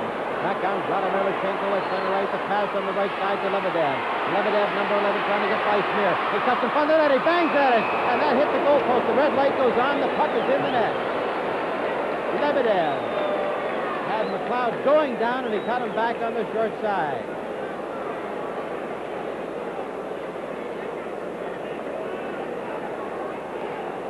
Yuri Lebedev. Lagan was talking to his team. I don't even know if he saw that goal or not. All right. Watch Lebedev here. Just quite off the check. It's not very often that anybody's got around to him. Look at there. Just a great, great move. He waited for McLeod to go all the way from the goal and tucked it up on top of it. Here it is again. Look at that. Good goal. That's the seventh goal of this period. It's now an 8-5 hockey game with the Soviets leading. As we just about wrap it up for the Soviets. And now from the face-off, back across to Paul Smear. Smear feeds it to center ice. Puck is knocked off the stick of McGregor, and it's cleared back out to center. Here comes Yakashev. Yakashev cutting across, but he lost the puck. Back goes Shadreen. He's checked out of the play by Paul Smear.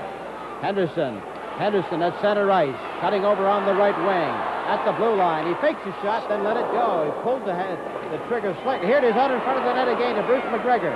McGregor trying to put it out in front, and Henderson couldn't get a stick on it. Minute 26 remaining. And here comes Rick Smith. Rick Smith with Bruce McGregor. McGregor has it knocked off of his stick. On the boards. Paul Smear has it. Given now over there on the right side to Mark Tarda. Tarda works his way through, works his way in front of the net. Here's the backhand shot that's wide of the net. It goes up over the glass and into the crowd.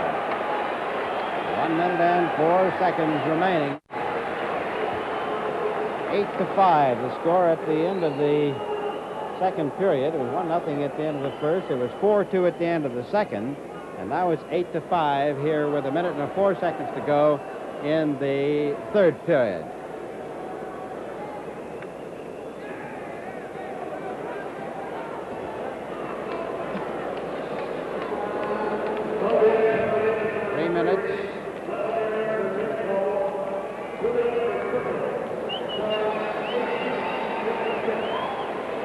Is off for tripping, and so with 1 minute and 4 seconds left, the Soviets will finish the game with 1 minute and 4 seconds left. And the Soviets will have a 3-goal lead, 8-5. We want Bobby. Well, it's going to be Hull, Harrison, and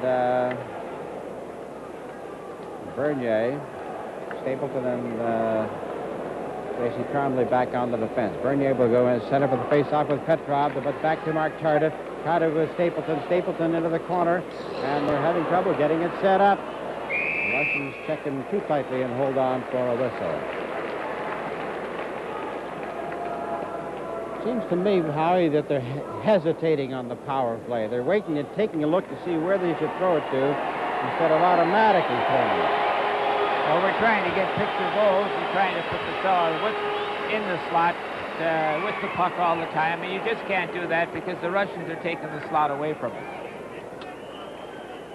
From the face-off, the puck slides in over the blue line, but it comes right out again, and Petrov slides it down the ice. Mark Tarda hurt himself. He was hit on the face. He's still away down in the Soviet zone, and now he comes back into the play. He's going in over that line with Mike Walton in front of the net. Walton shoots a great save by the goalkeeper, Trutchak. But it was called offside with 38 seconds to go.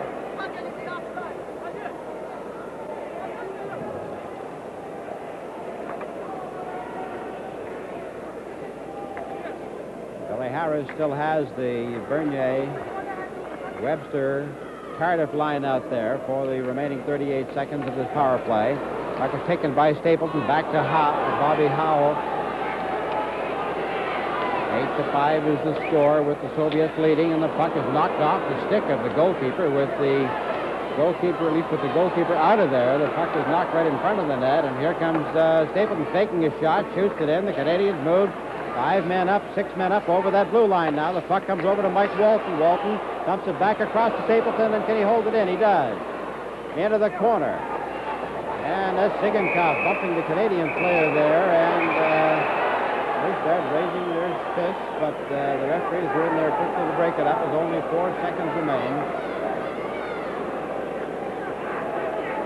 Frustration coming out on the Canadian side. There's a look at the Russian bench all ready to jump over the boards because it'll even up the series at a game apiece. They opened with a 3-3 tie in the first game. Canada won the second game 4-1. And now the Soviets are leading this game 8-5 with 4 seconds to play. So we go into Vancouver. All tied up.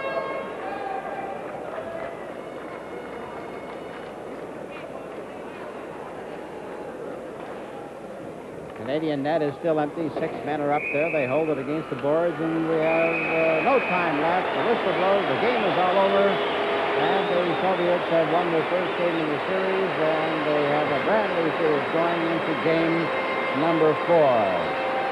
These wind up for the traditional congratulations, and then they'll announce the most outstanding players in the game, and then we'll see those famous Olympic coins. And there you see another look of the players shaking hands as they move down center ice. An outstanding game, a wide-open, freewheeling third period. The goals seemed to be easy to come by, and there's 7 of them in all. And the final score, the Soviets 8 and Canada 5. This is Game 3 from Winnipeg.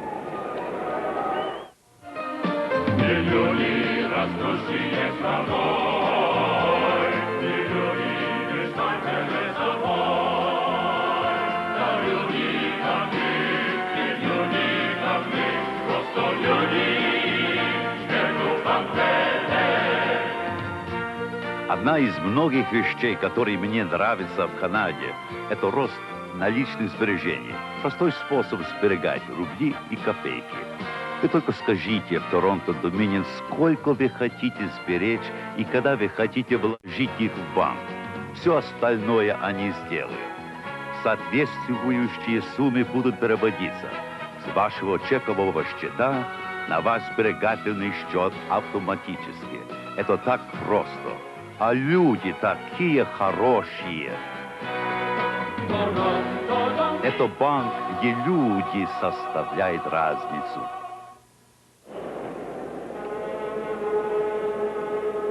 And now, ladies and gentlemen, here are the 2 players selected by a panel of Canadian and Soviet sports writers as the most valuable players of the game. For the Soviet side, number 15, Alexander Yakushev.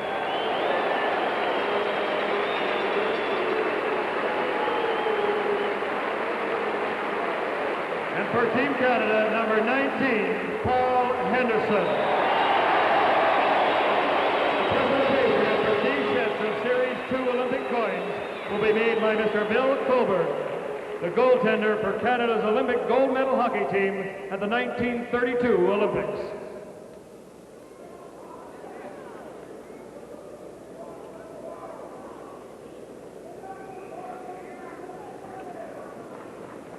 Well, the outstanding player in the victory, Alexander Yakushev.